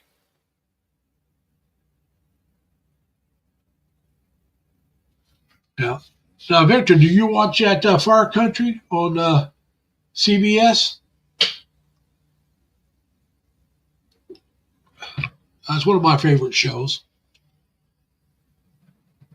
But CBS has most of my favorite programs, to be perfectly honest. I like SWAT. I like Far Country. All the NCISs. I like those. But, yeah, so like I said, Tim, when I get my whiteboard together, I will mention and I'll bring it up on the live stream. And if I have something on there that you don't think is important, let me know. And if don't have something on there, advise me of that, and I'll get it on there. Like I said, right now I know I got to deal with the banks. I got to deal with a money transfer somewhat. Right now I can do it with PayPal, but we'll see how that goes. I've never transferred money to myself in the Philippines. I have transferred money by PayPal to the Philippines, so I know that works. Yeah, I think it's that's the name Far Country. It's on CBS. It's on Friday nights, I believe, and I think this is their second season, if I remember right. And I've watched every season, so this I believe is only the second season. They still haven't had the final show yet, at least last night was. But that didn't look like a big enough cliffhanger to me. But I happen to like it. They're taking place in Northern California is where they take place at. And it's Cal Fire is what they talk about was Cal Fire. So it's California Fire Department. They're up in the mountains area of Northern California. So if you may like that show, it may not be realistic for you, and it may be real realistic. I don't know. I just find it interesting. The main star, if you remember trying to think of the TV, it was a CBS show too. It was about Navy SEALs. Might have just been Navy SEALs or something like that. But one of the stars in that is the star in this. So anyway, yeah. But it's good. I really like the program, and so we watch that every week. I think it's been renewed for next year, if I remember right. So that's something else I'll have to figure out how to get my programs over there. And if I go with the local Netflix or can I get CBS Plus or Paramount Plus in the Philippines? Tim, if you know, that would be nice. Because that's what I have. I have Paramount Plus, which lets me watch. I can watch live programs. Hey, Crystal, how you doing? I can watch live programs, or I can watch the shows the next day without commercials. I pay, so I watch it the next day, so I don't have to watch any commercials. I can pay a little extra for that benefit, but that's fine. Anna, how you doing? Anna, do you have a PayPal account? I haven't been to your channel yet. I need to check that out. Do you?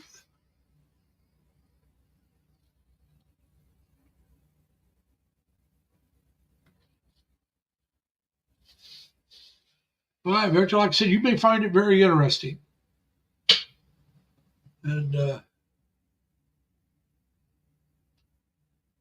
I'm doing quite well, Anna. I either got a slight cold or my allergies are acting up. I'll get that figured out here in a little bit. But I'm going to unplug that. But right now, I'm just trying to relax. All right. If I go to your line, is it if I go to one of your lives, is your PayPal account connected to that?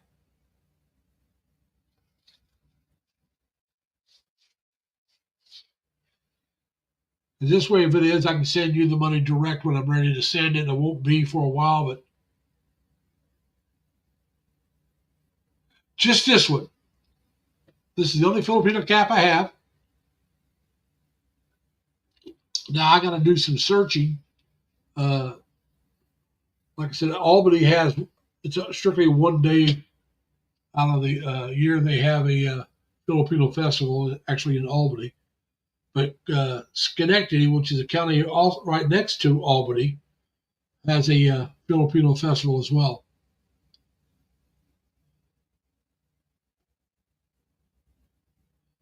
Okay, thank you. If it's pinned to your, I can't do it from here, but if it's, I bought it last year at the Filipino festival I went to in Albany. I got to try ubi flan cake the first time. Oh, ubi cake with flan topping.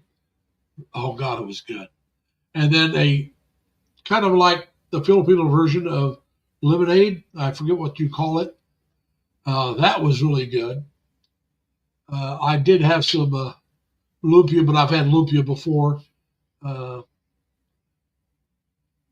Yes, I bought it at the one I uploaded.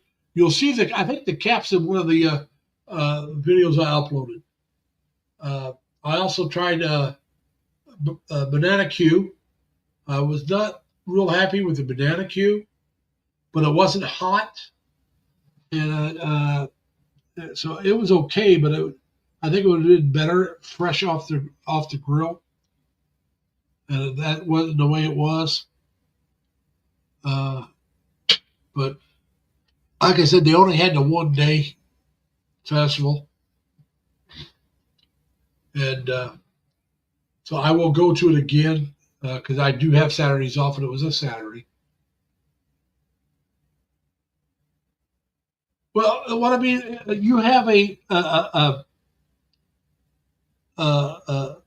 plant that grows there that you use as a season, and you can make a drink out of it. If Jerry was here, he'd know what I was talking about. But it's a Filipino little seasoning thing that you use it. You squeeze on stuff, and you can make drinks out of it. And that's calamansi or something like that. I may be mispronouncing the word. That's why I didn't try to say it earlier. But it's something like a lemonade. It'd be something like a lemonade here. But it's, I think what you use is calamansi, which is similar to a lemon to us. And which we can squeeze on things for seasoning as well. And it was really good. And which is not good for me. Let's be honest about it. What's really good usually isn't good for me. Oh yeah, Jerry's tried many different foods. Matter of fact, Jerry just said he's going to be back in the Philippines in December. He's leaving here on the States on the 29th of November, and he'll arrive in the Philippines on December 1st. Yeah, he's going to Panaeus real soon. Yeah. Now, like I said, I plan on going myself, but not until after the first of the year. Probably around the end of January, the 1st of February, if everything works out for me. And I may have to put it off a little bit longer than that, but hopefully not much longer. I will know, hopefully by September, October. Hopefully I will know whether or not I'm going to be able to swing what I want to do. And, yeah. No. He said it's going to take 2 days. He's leaving on the 29th and won't get to the 1st. So you got the 29th, 30th, and then the 1st. So it's 2 days traveling. I think he's going to have a layover somewhere so he can rest up. If you were here earlier, he could have told you. He was online with me. Thank you. Yeah, fingers crossed that I can do it early next year. I don't want to go the 1st of January because I'm going to Cebu and they have the Sinulog Festival going on, and it would be impossible to find a place to stay. It's better to go after that's over with. Well, it's 2 days because the first in the Philippines would still be like the 30th in the States, and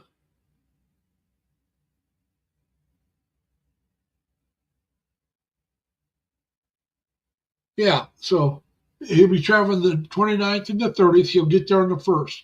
But it's 2 days travel because of the way he will be leaving, the way he'll travel. He'll probably leave late on the 29th and get there early on the. No, in November there's 30 days. 30 days in November, and then he'll get there on the 1st. He leaves on the 29th. 29th and 30th he's traveling, and he'll be there on the 1st. Mariva, how you doing, Mariva? I may be mispronouncing your name, and I'm sorry about that, if I am. But hello, thank you for coming. And I thought I would quit about after an hour, but we're going almost 2.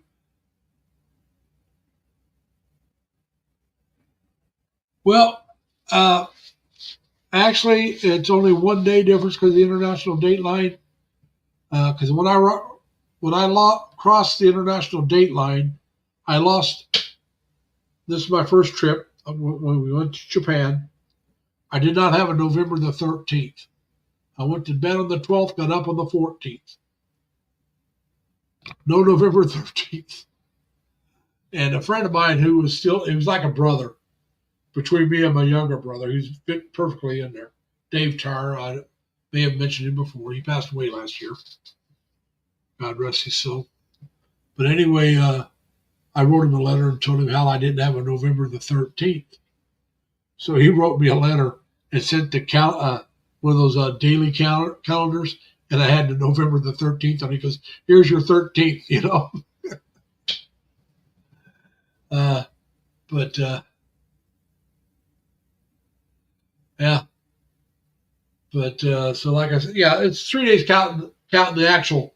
If you count the loss of the day, but it's 2 days travel.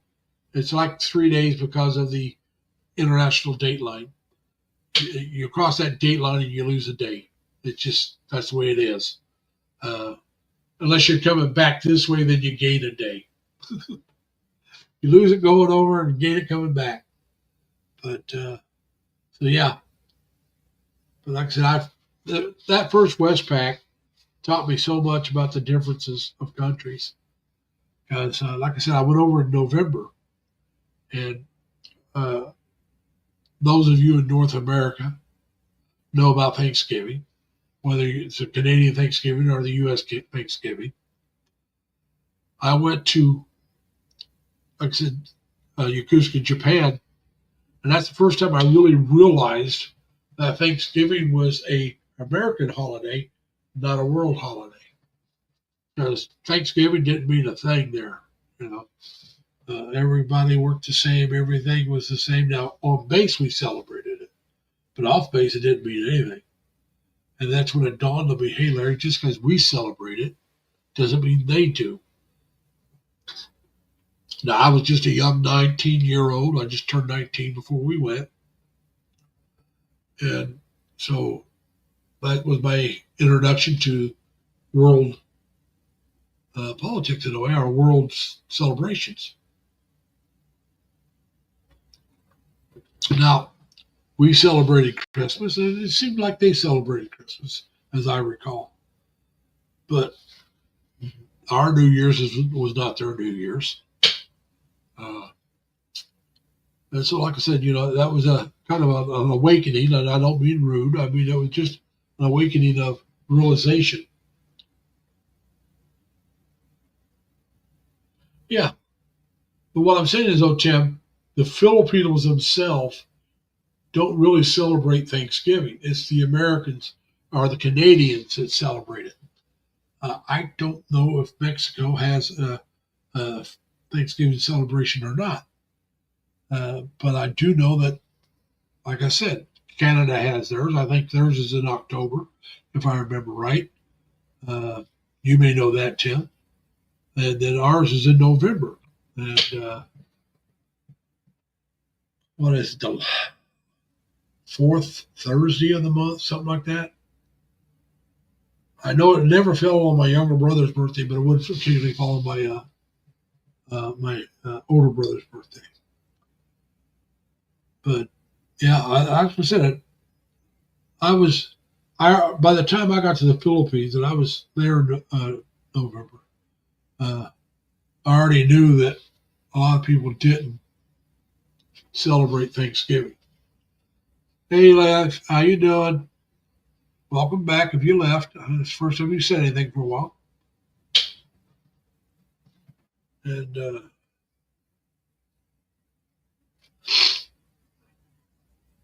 yeah. Australia. Now, see that. Now, Anna, just to let you know, like Victor says, it's spring here. In the United States, it's spring. In Australia, it's fall. Their seasons are the exact opposite of ours. So when we hit summer, they'll hit winter. When we hit fall, they'll hit spring. When we hit winter, they'll hit summer. It's just the exact opposite because they're at the opposite of us. Oh, so your father was born in central Alberta. All right, so he was born in Canada, but you live in the States. Okay. But yeah, Canada and United States both are countries of immigrants. We're made up mostly of people that came from somewhere else. My family happens to come from quite a few different places, including local Native American. That's on my mother's side. German on my mother's side. Scottish on my mother's side. My dad's side is English. I think. Trying to remember. I think there might be some German in him as well. But I know his side had a lot of English.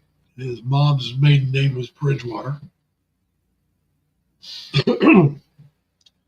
But like I said, I'm a mutt. Like I said, I have Native American, I have German, Scottish, Irish, English, and Dutch. French, a little bit of French. So, like I said, I could trace some of my family back to pre-Revolutionary War on the American side, on the English. Actually, that's on the Scottish side. My grandmother, who was Native American, was also Scottish. Her last name Price can be traced back to pre-Revolutionary War. Her relative, who knows how great of an uncle, grandfather it is, jumped ship in the United States. He had been entrusted to the Royal Navy. So when they landed in the United States, he jumped ship and ran into the woods and away from civilization. And like I said, he got married with a Native American, had kids. He fought in the Revolutionary War. This is what we found out when my parents went down, and my mom and my aunts and cousins went down for that reunion. They found more out about their family history, which we didn't know until then. But it's like, big deal. My mom's dad's side of the family came over in the 1850s before the Civil War. And so with the last name Lee, I can't even begin to tell you when they came. I have no clue. Most of the family historians there were passed on long before I was old enough to find out. But one of the strange things about my family is on my mom's father's side of the family. I don't know if it's true or not, but we're supposed to be related to Abraham Lincoln, like a distant cousin. Not a close cousin, not a direct descendant, Nothing like that, but it was supposed to be related to Abraham Lincoln. My grandfather's mother's maiden name was Hanks, which is what Abraham Lincoln's mother's name was. All right. So we're supposedly some kind of cousin. Now, on my dad's side, if you know the American history of the Civil War area, he has a cousin whose last name is Booth. And she's supposed to be related to John Wilkes Booth, some distance related to him. So where else but the United States can a relative of the man who was assassinated have relatives of the man who assassinated him? But that's supposed to be part of my family history.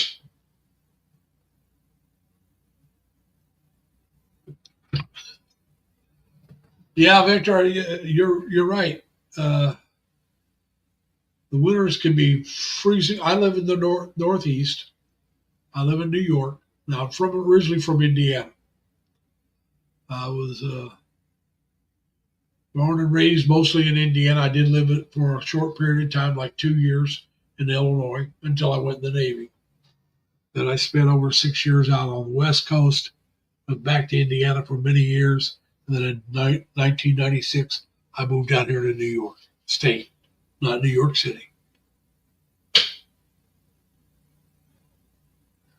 Now, your grandparents came in 1900 or 1901. My grandfather was born 1900.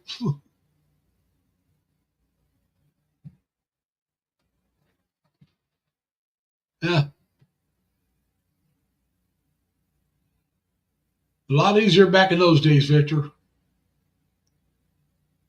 And I tell you, I wish it was still that way, in that the people that came here actually wanted to be here to help this country and themselves. Today, there's just too many people that come in here to take advantage of everything. I'm a firm believer that we need immigrants, but I'm a firm believer we need the right immigrants. We need people who want to work for their families and themselves, who wants to make their lives better and chase the American dream of having a better life, and not try to change us into where they came from. Just like the Philippines, they don't want to be us, and they shouldn't want to be us. And if we go there, we shouldn't be trying to change the Philippines into the United States. We should go there, and if we can't handle it, then we should leave. It's their country. We should try to go there and help improve our lives and help the people we know. It's just like here. Come over if you're willing to do it. Come in the legal way. My best friend's an immigrant. Their whole family. This is my friend that I went to China with. Her husband's a Native American. I mean, he was born here and raised here, and he's Caucasian. But that's not what I'm talking about. Her whole family, her mom, her dad, her brother, they all immigrated here the legal way. They came here the legal way. They got here to stay the legal way. She was here during Tiananmen Square, for those of you that are old enough to remember Tiananmen Square. And all the Chinese that were here during Tiananmen Square was offered green cards. They did not have to go back to China unless they wanted to. And so now her dad was here during that time, but he went back because that's where his wife and son was at. She stayed. Now later on, he immigrated here with her support, and him and his wife both came over under her support. Then a couple years later, she brought her brother over. But like I said, it was all legal, all done, through the legal way and done properly. They've all become U.S. citizens. They all work. Now he got married to her brother. He got married to a Chinese who was here, but so she was here going to college. They met. They got married, so which they're allowed to do. And he got her. She's a U.S. citizen now. Their son was born here locally. He's about 5 or 6 now. But hey, that's legal, and that's the way I would like everybody to go. I don't think it should be nothing but doctors and lawyers. I think everybody should be allowed to come if they meet a certain qualification. Because we need people of all walks of life. People that are willing to work in factories, people willing to work in construction, people that are willing to drive trucks, to be doctors, to be lawyers, to be nurses. We need all that. So I don't think it should be just strictly specialized skills. But that's immigration the proper way. Just like when we go to the Philippines, and we go there and we stay, we need to follow the rules. We need to go in legally, get our visa, maintain legal status as a visa holder, and if you're on a temporary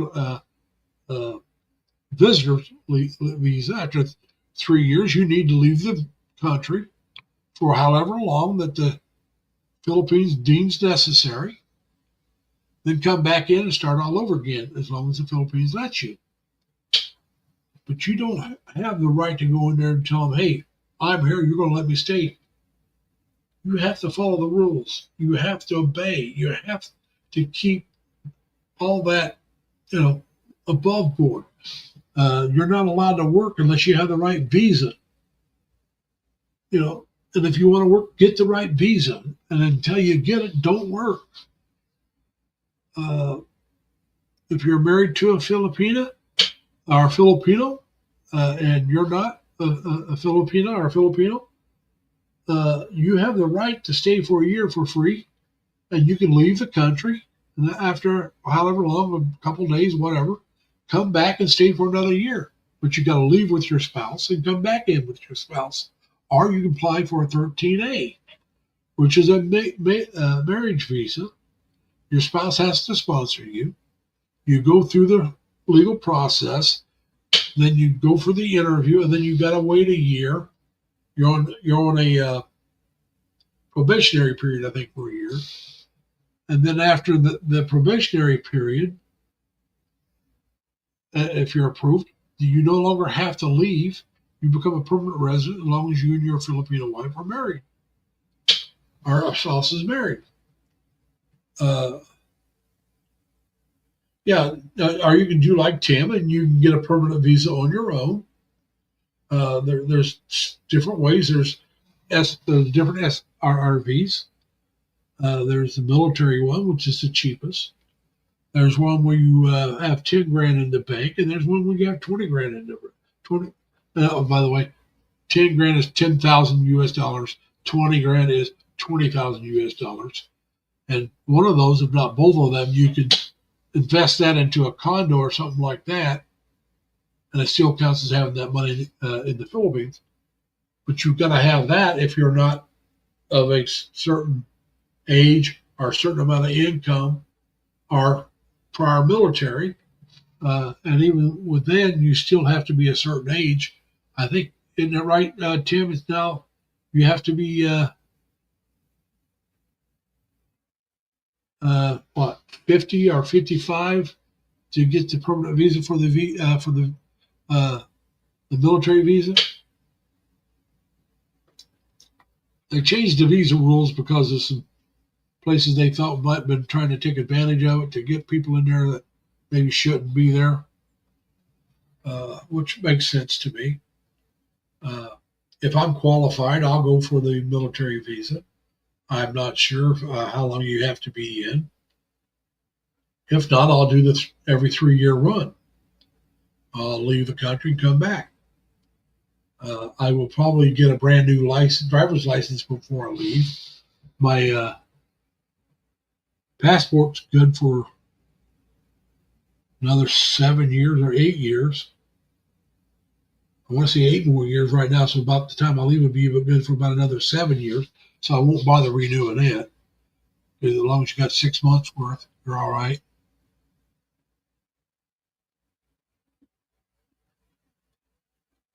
Yeah. The what they call the Dust Bowl, Victor. Back in the 30s, that's when there was a real drought going on, and that killed a lot of migration caused in the Midwest because of it. A lot of farmers were wiped out. They're known as a Dust Bowl here in the United States. I don't know if you guys were going through the same thing in Canada or not, but there was a lot of migrations. So over 50 years for all of them. All right, I wasn't sure, but I knew I was pretty sure that it had been up to 50 years. It used to be from, I think for military, if you were retired military, you could do it right after you retired, I think. But then they changed it to 50 because of a certain country they thought was trying to manipulate the system. Well, Victor, to me, you're a young man. I'm 71. I'm still working. Right now, I work 5 days a week, but only 7.5 hour days. And because I work for my contract is to the state of New York, I have to take a half hour of that time unpaid for lunch, which means they can't bother me during that half hour. So instead of getting paid for 37.5 hours, I get paid for 35. Now, starting the 29th of April, I will be working 4 10-hour days, which means I get paid for 9.5 because I'm going to be with the same contract, just a different location, and it's going to be 10 hours instead of 7.5. So that means instead of getting paid for 35, I'll get paid for 38 hours. I'll have every Saturday, Sunday, and Monday off. And that starts actually on the 26th. The 25th is the last day working where I'm at right now. Because I'll be having Mondays off, I'll have a Saturday, Sunday, Monday, then I'll go to work on Tuesday at the new building. Same contract, just a new building and different hours. I'll be on day shift. I'll be working at 8 o'clock in the morning to 6 in the evening instead of 2 o'clock in the afternoon to 9:30 at night.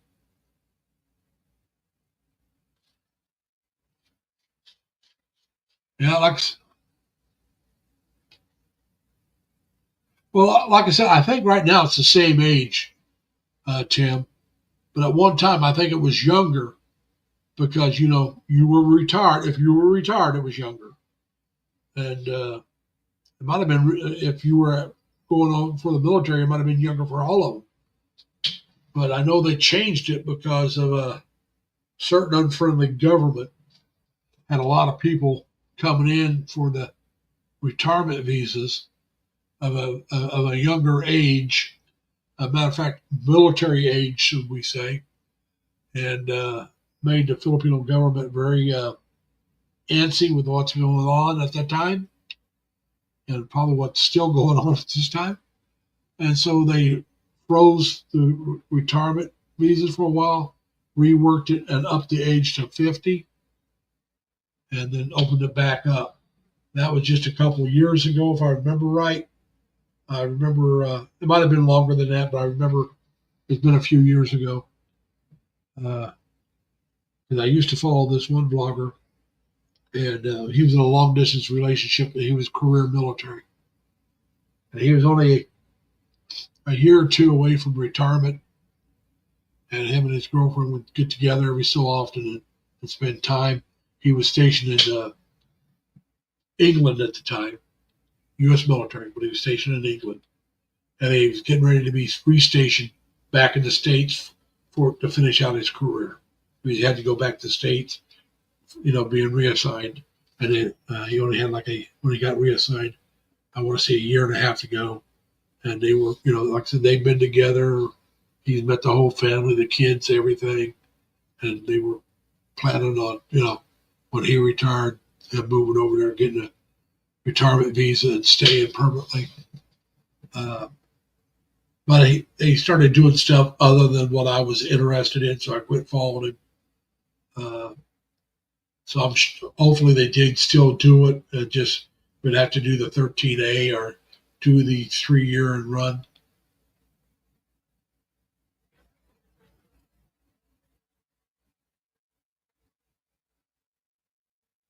Well, like I said, I'm still doing it, but my 7.5 hours is counting the lunch break, so I only get paid for 7 hours. So my schedule is 7.5 hours with a, hey, Danny, how you doing, man? But like I said, it is only a 7 hour work day, a 7.5 hour schedule, but only a 7 hour work day. The new one's going to be a 10 hour work day, but only 9.5 hours pay. So, like I said, from 35 to 38, one less day. We're glad you came, Danny. I don't know. I can't remember if you were here last week or not. I think you know, but I could be wrong, that my mother finally passed away. She was 99 years old when she passed. And a couple of weeks ago, we buried my mother. And so that's freed me up to start planning now to move to the Philippines. Right now, I'm hoping to do it either towards the end of January, the end of February. It might be sometime in March. It all depends on how quick I can get my money and everything else straightened out. If I didn't have to worry about return, emergency fund, the cost of going over there, and paying my rent, because if I leave now, I still have to pay for the rent. I could probably go now. I'd probably have enough money after I pay off all my bills. But that would not give me the money to set myself up properly. It would not give me money for emergencies, and it does not include the money I need to get over there. So that's the money I got to come up with. The money to live that. Yeah, thanks, Danny. But I'm sure I've told you before. My mom always said she didn't want to live to be 100, and so she got her wish. And she was getting worse. She had dementia. I think I told you that. Like I said, the last time I was actually able to talk with my mother, she didn't remember who I was. She kept asking me, "Now, who are you?" I kept saying, "I'm your son, Larry." And then a little bit later, she goes, "Now, who are you?" But every visit before that, she knew who I was. She didn't always remember I was there the day before, but she did remember me. I'll tell you what, Danny, continue praying for my oldest sister. She went home. We buried my mom on a Saturday, and my oldest sister, flew back on Wednesday. And when she was going to get her, she flew to Indianapolis and drove from Indianapolis to Terre Haute. She got a rental car. But when she was on her way to get to her rental car, those moving sidewalks, when it stopped, she wasn't prepared for it. She fell. My sister's got a curvature of the spine. I know you know what I'm talking about, the proper name for it. I can never remember how to say it, so I just don't say it. She was born with a real bad curvature. And she fell on her back and hit her head. And I guess the shock was enough that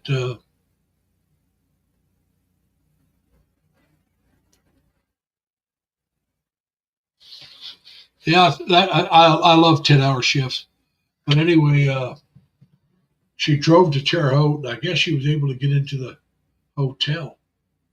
She was having so much trouble with other things. They finally called her an ambulance. They took her to the hospital, and she was in the hospital the whole time. She was in there for over a week. Oh yeah, and in a lot of pain. So they finally got her back, not the Friday of the week she fell, but the Friday after. She spent about 10 days or more in a hospital in Terre Haute because of that fall. So they get her back to New York. She lives in a place called Elba, New York, which is about halfway between, that's a little closer to Rochester, but it's right outside of Batavia, which is about halfway in between the two places. And so they got her back to Leroy. They took her to Leroy for a rehabilitation center. I think that's it. That's a curvature of the spine, right? She's got a real bad curvature. And so she's there for a few days, and then she comes down sick. So they take her into the hospital, get her feeling better. She goes back on Thursday. And then on Friday, she gets even sicker. So they have to take her back and put her in ICU. Turned out she had pneumonia and COVID. And so they had to put her on a ventilator. And that worked wonders. She made a really quick recovery compared to what she was. She's still in the hospital, but she's no longer in ICU. She's in a private room.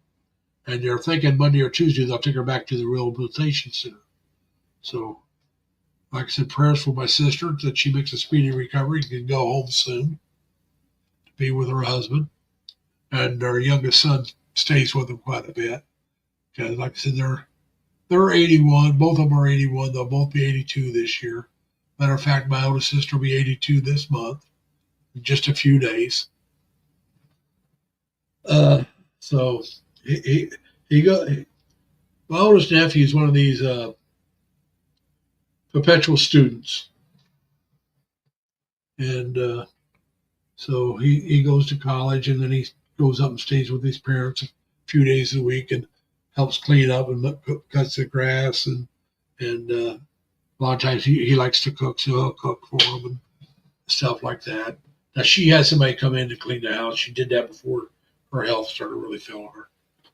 She would have somebody come in and do that. But he helps out in a lot of things. And so, but yeah, we appreciate that, Danny. So like I said, right now I'm trying to decide when I want to be, well, not decide when. I'm trying to set myself up so that I can move to the Philippines. I'll decide when it's closer to time for me to go. Right now, I'm hoping I can go in like towards the end of January, January or February next year, maybe March. I'd like to take some time off after I get done working completely to go see the family and all that before I go. Sclerosis, that's how you pronounce that, Danny? I can never remember. But yeah, she's got, if her back was straight, she'd be about 2 inches taller. That's how bad of a curve she's got. She's about like this, And I mean, you can tell it when you see her. You can tell something's wrong.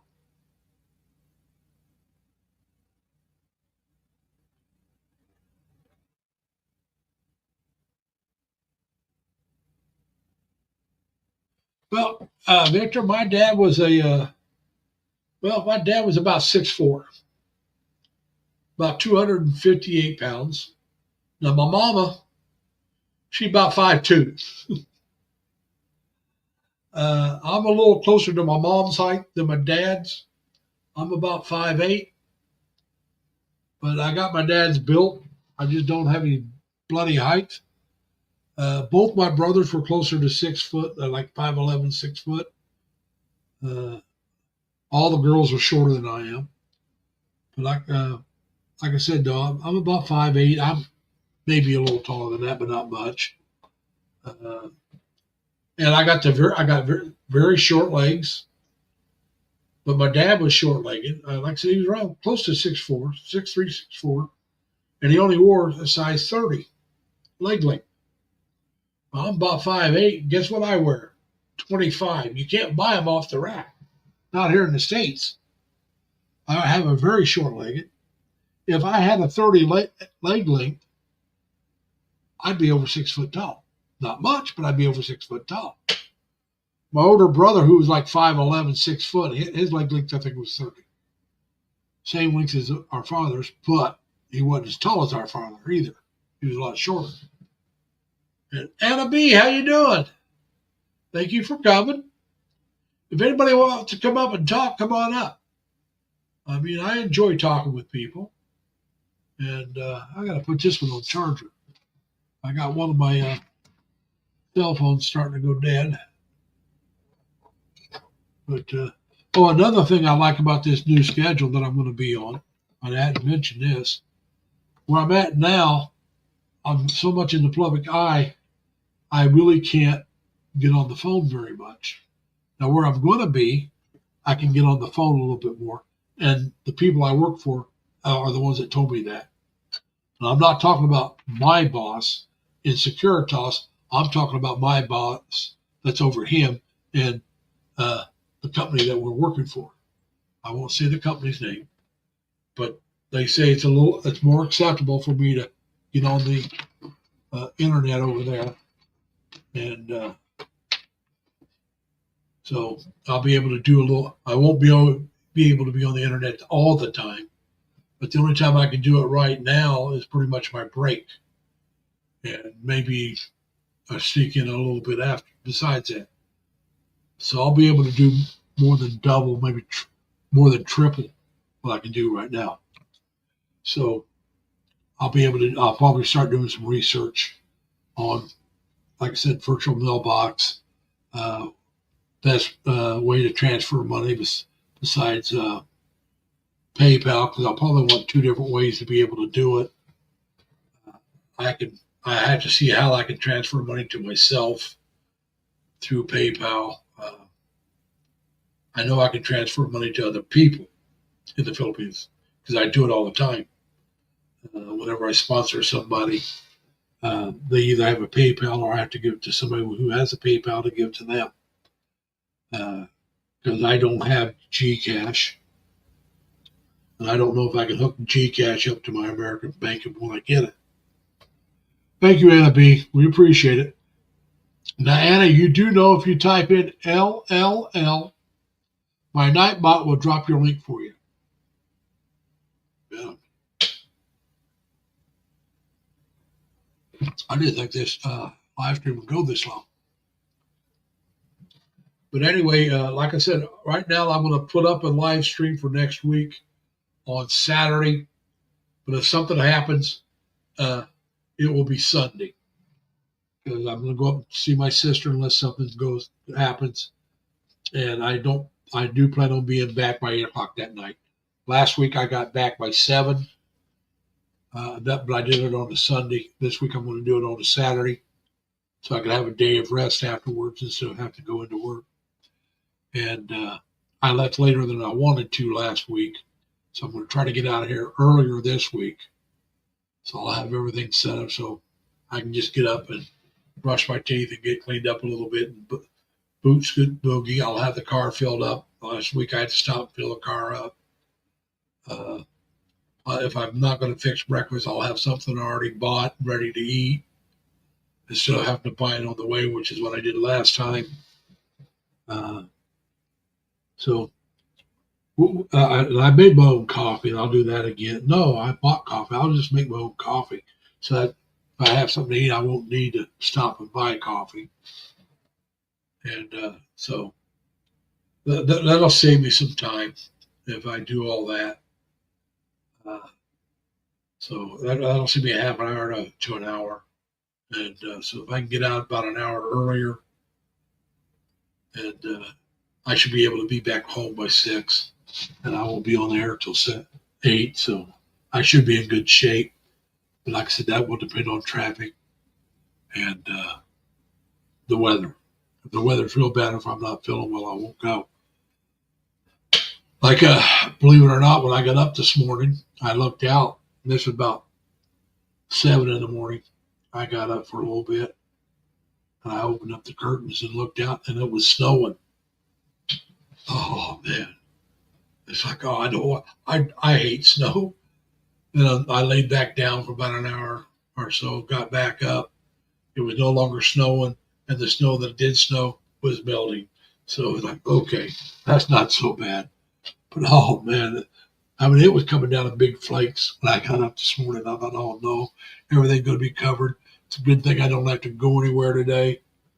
And the only thing I did was I walked down, took my recyclables down to the recyclable bin, went over and checked my mail, didn't have any mail.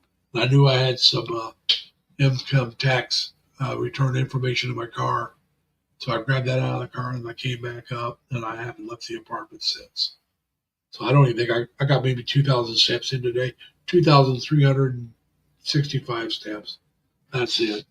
I'll get over 3 and that'll be it for the day, which I usually get around 10 to 11,000. So today's going to be a very lazy day. But hey, that's right, Tim.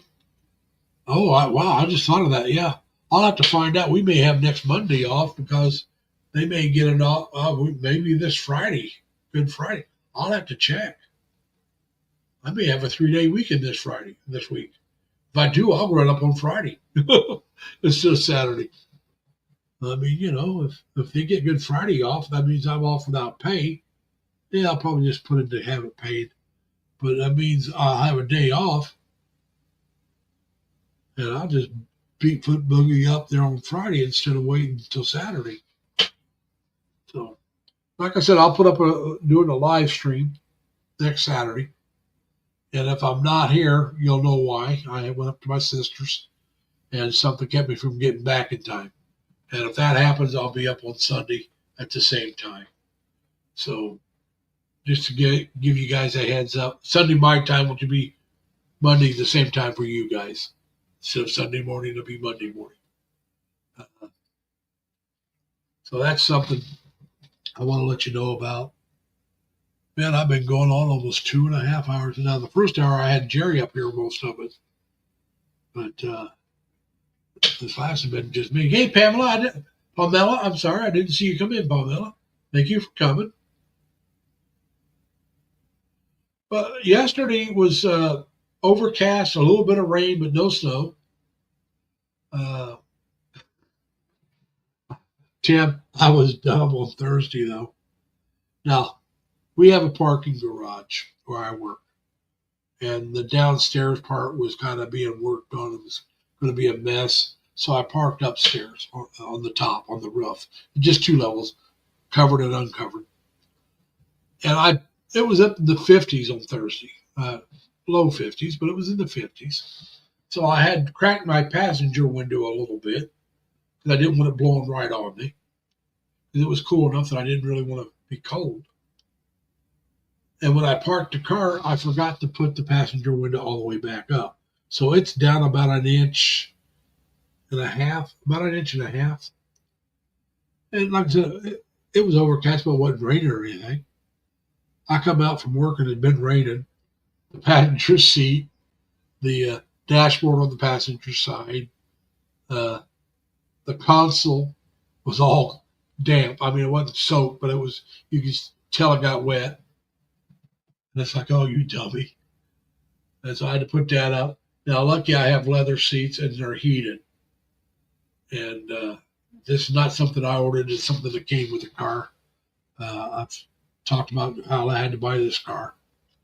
So anyway, I turned the heat on the passenger seats so to help dry it out and not keep it from getting mildew or anything. Dry it out. I had that on yesterday as well. Make sure it was nice and dry. But I prefer parking inside the garage, the overhead, having the cover, because that way, no matter what happens, you walk out to your car, you're not walking into weather. But I just like a dummy, I parked up on the roof part that day and forgot to check the windows, roll the window up because I knew the window was down. I just forgot about it when I parked and forgot to put it up. So what happened was my fault. But luckily it didn't run anything. So now I hope everybody in your hometown's all right there, Tim. I don't know about you, but I hate snow. And once I leave, the only way I'll come back in the winter is because I had to come back during the winter. I don't know if I'll ever come back. I'm going to tell you the truth. I really don't know. At my age, I may never come back.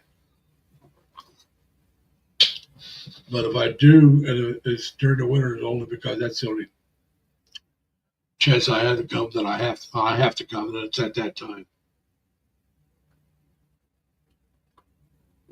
So, but yeah, not something I look forward to coming back once I leave. It's getting so crazy here for those of you that don't live in the States anymore. I was down getting my mail earlier this week, and there was a guy there getting up his mail, and I never heard anybody say something like this, but he was talking about President Trump. Whether you like him or not doesn't matter. That's not what I'm talking about. But he said he ought to be shot in the head.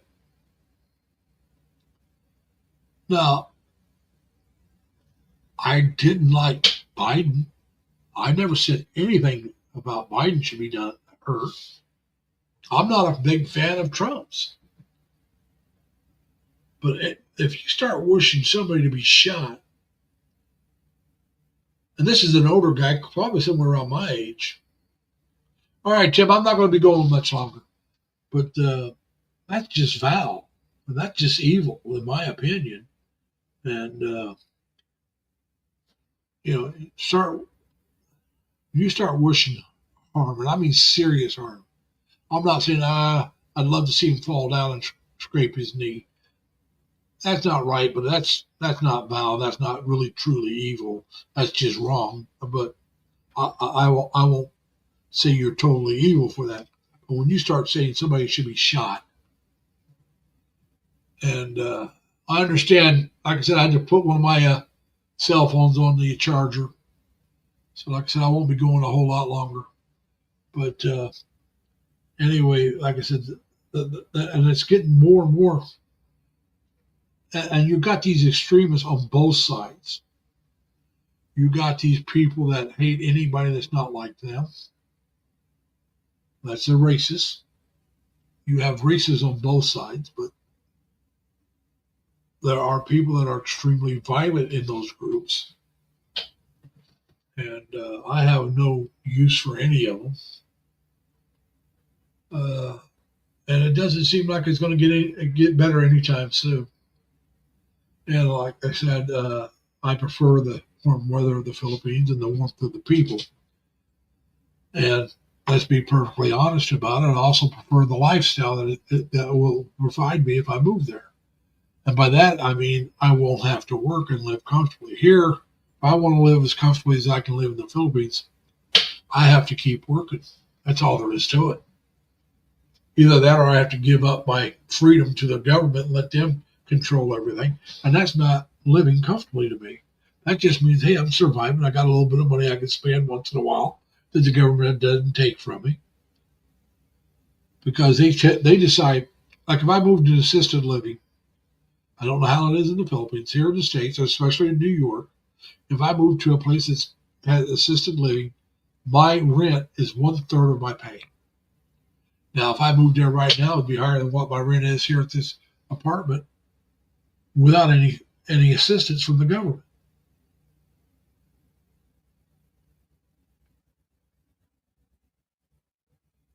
Yeah, like I said, when you start wishing somebody serious bodily harm, you're going too far, in my opinion. Like I said, I can understand not liking Trump. He can come off as coarse and arrogant and everything else. But no, that's going too far.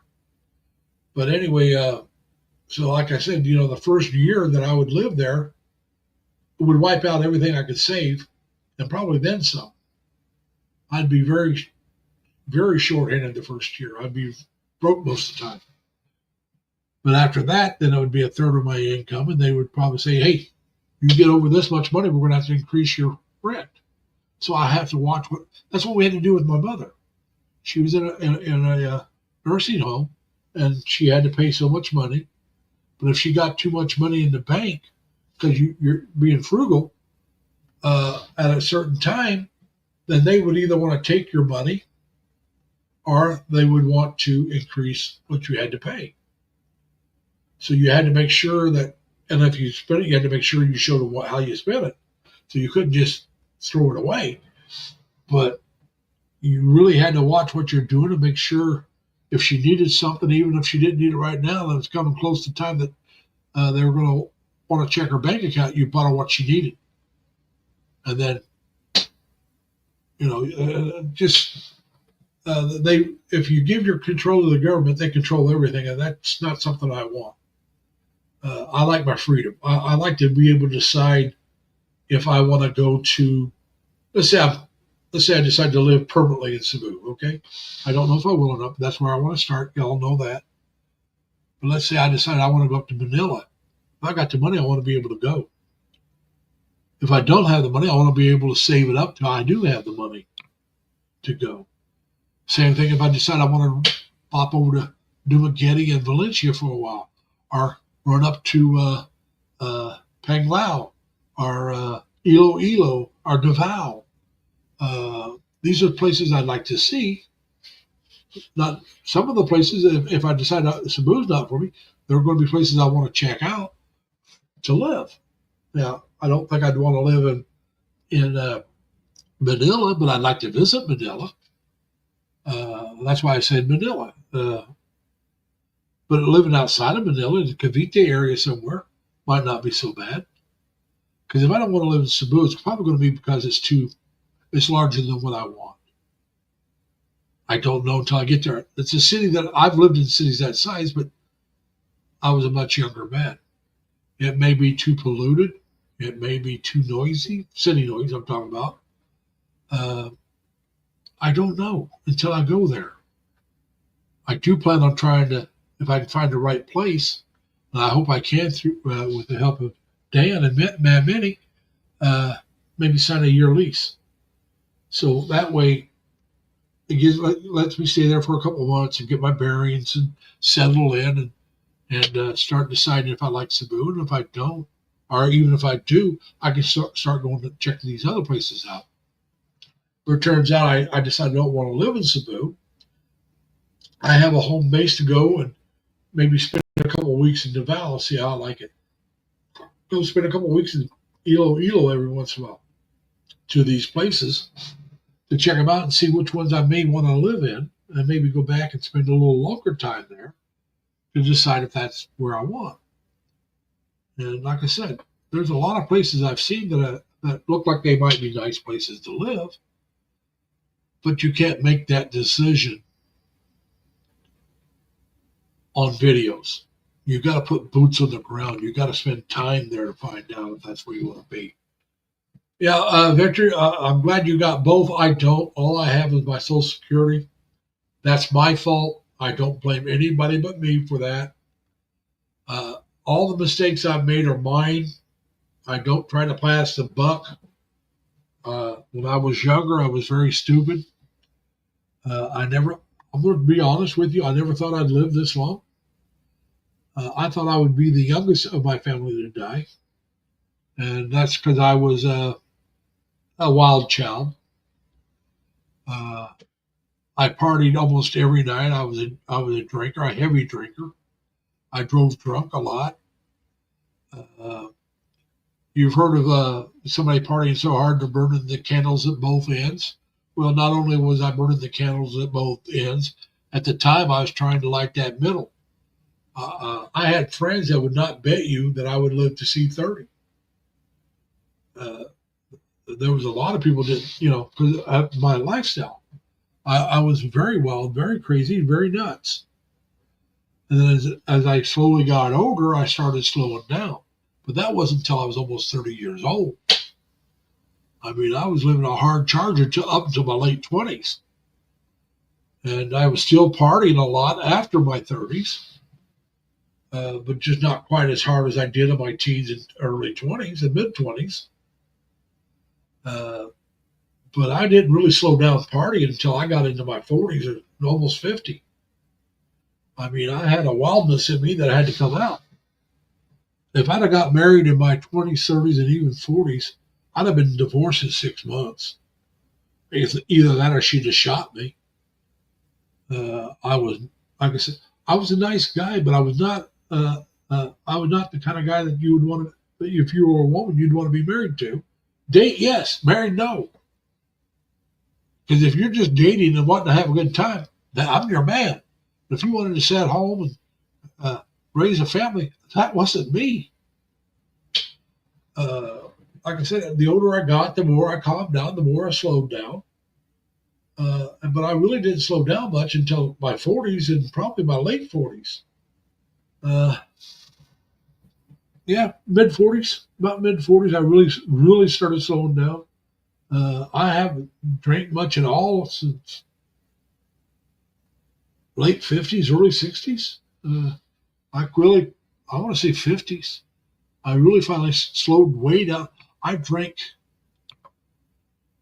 when was the last time I had a drink? About 2, 3 years ago. Last time I actually had a drink. I got a bottle of wine that's been in my refrigerator for almost a year and a half. Not quite, but almost a year and a half, unopened. I'm going to eventually have to open it up and drink it or give it to somebody. It was a gift, a Christmas gift. Not this past Christmas, or the Christmas before. So, like I said, I really have slowed down, and I'm happy with that. I got all that wildness out of me, so that's gone. That's out of my system. I'm no longer that person, and I did it for me, not for somebody. See, because if you change for somebody else, it may not be permanent. Because what happens if you get in an argument with that person, really get mad? You may, I'll show them. I'll go right back to doing what I was doing that they got me to change. Yeah. But if you change for yourself, you get mad. You're not hurting anybody but yourself if you go back to doing what you quit for yourself. So it's better to quit doing whatever is wrong for you. It's like when I quit smoking, I quit for me, not for somebody else. I cut down on my drinking and almost quit for me, not for somebody else. I started saving money for me, not for somebody else. I stopped throwing money away for me, not for somebody else. Because I'd spend money recklessly. That's why I was so far in debt. I didn't care. I mean, it's like I go in debt. Who cares? I've been in debt before and I'll be in debt again. That mindset has changed, but it was done for me because I have a goal that I want to achieve. That goal is to retire and move to the Philippines. That's being done for me, not for someone else. And because of that, I'm able to achieve it. And because of that, it will be successful. It just may take me longer than what I want, but it will be done in less than 2 years. It should be done, hopefully, by the end of this year. And if everything goes right, unless something happens to cause me to spend money I'm not planning on spending, it will be done by early next year, period. So pray that nothing goes wrong, because I'm no longer throwing money away. I'm not buying anything that I don't need unless I buy something I need to take with me when I go. It's like that new laptop. I need a new laptop because the ones I've got aren't any good. They're like 8, 9 years old. So they're outdated. I'm not taking this desktop. It's about 6 years old, even though it's still in decent shape. I'll see if one of my nephews will want it. Otherwise, I'll have it recycled somewhere. I'll want the hard drive out of it, or at least the information off the hard drive, because it's got all my stuff on there. I've given my one of my nephews, I have a computer screen I'm not using. I'm giving it to him. And I'll probably do the same thing with this computer screen if somebody wants it. That's a friend. I'll just give it to them. But the furniture I got, there's places that sell used furniture. I'll have them come in and bid on everything I have. And whoever gives me the best bid and will take all the junk away, that even if they don't want it, take it away and get rid of it, that's who I'm selling to. The car, there's a place that buys you cars, and they'll buy them out from under you and they'll pay off whatever's left on it and give you what the car's worth. And there's car dealerships that may do the same thing. So there again, I'll talk with the car dealerships that deal my car, Subarus, and I'll talk with the one car that buys used cars and sell them. That's who gives me the best deal. And there again, I'll sell to whoever gives me the best deal. So that hopefully between those two things will be enough money to pay for my trip. If not, it'll be enough money to pay for me to do some other things. So that's my plan. I hope you guys pray for it that it comes true. If you're still here.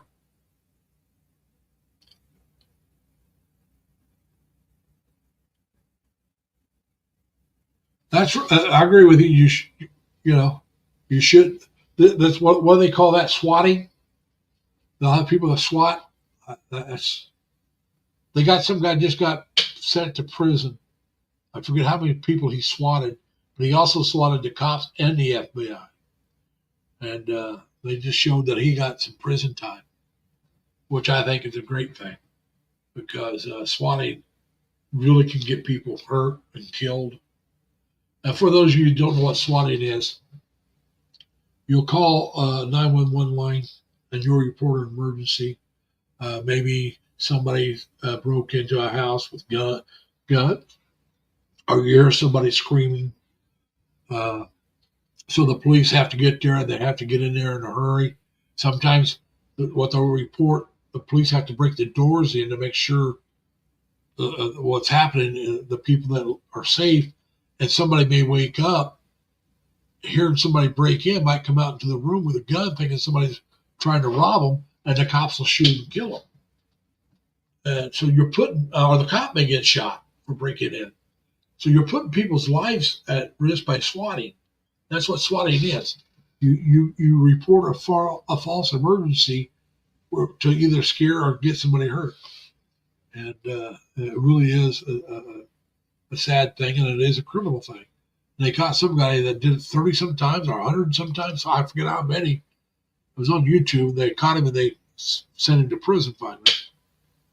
The guy looked like a loser, but hey, you can't always judge people by their looks. But all right, hey everybody, I've been going for almost 3 hours, and about 2 hours and 42 minutes. So I'm going to shut this one down. Like I said, I do plan on doing one next Saturday. So if I can't do it on Saturday, I'll do it on Sunday. That's U.S. time. It'll be the same time. So it'd be either Sunday morning for you in the Philippines or Monday morning in the Philippines, depending on which day I do it. I plan on trying to do it the exact same time as this time as today. But we'll see. All right, everybody. I'm going to wish you all luck. Have a good night.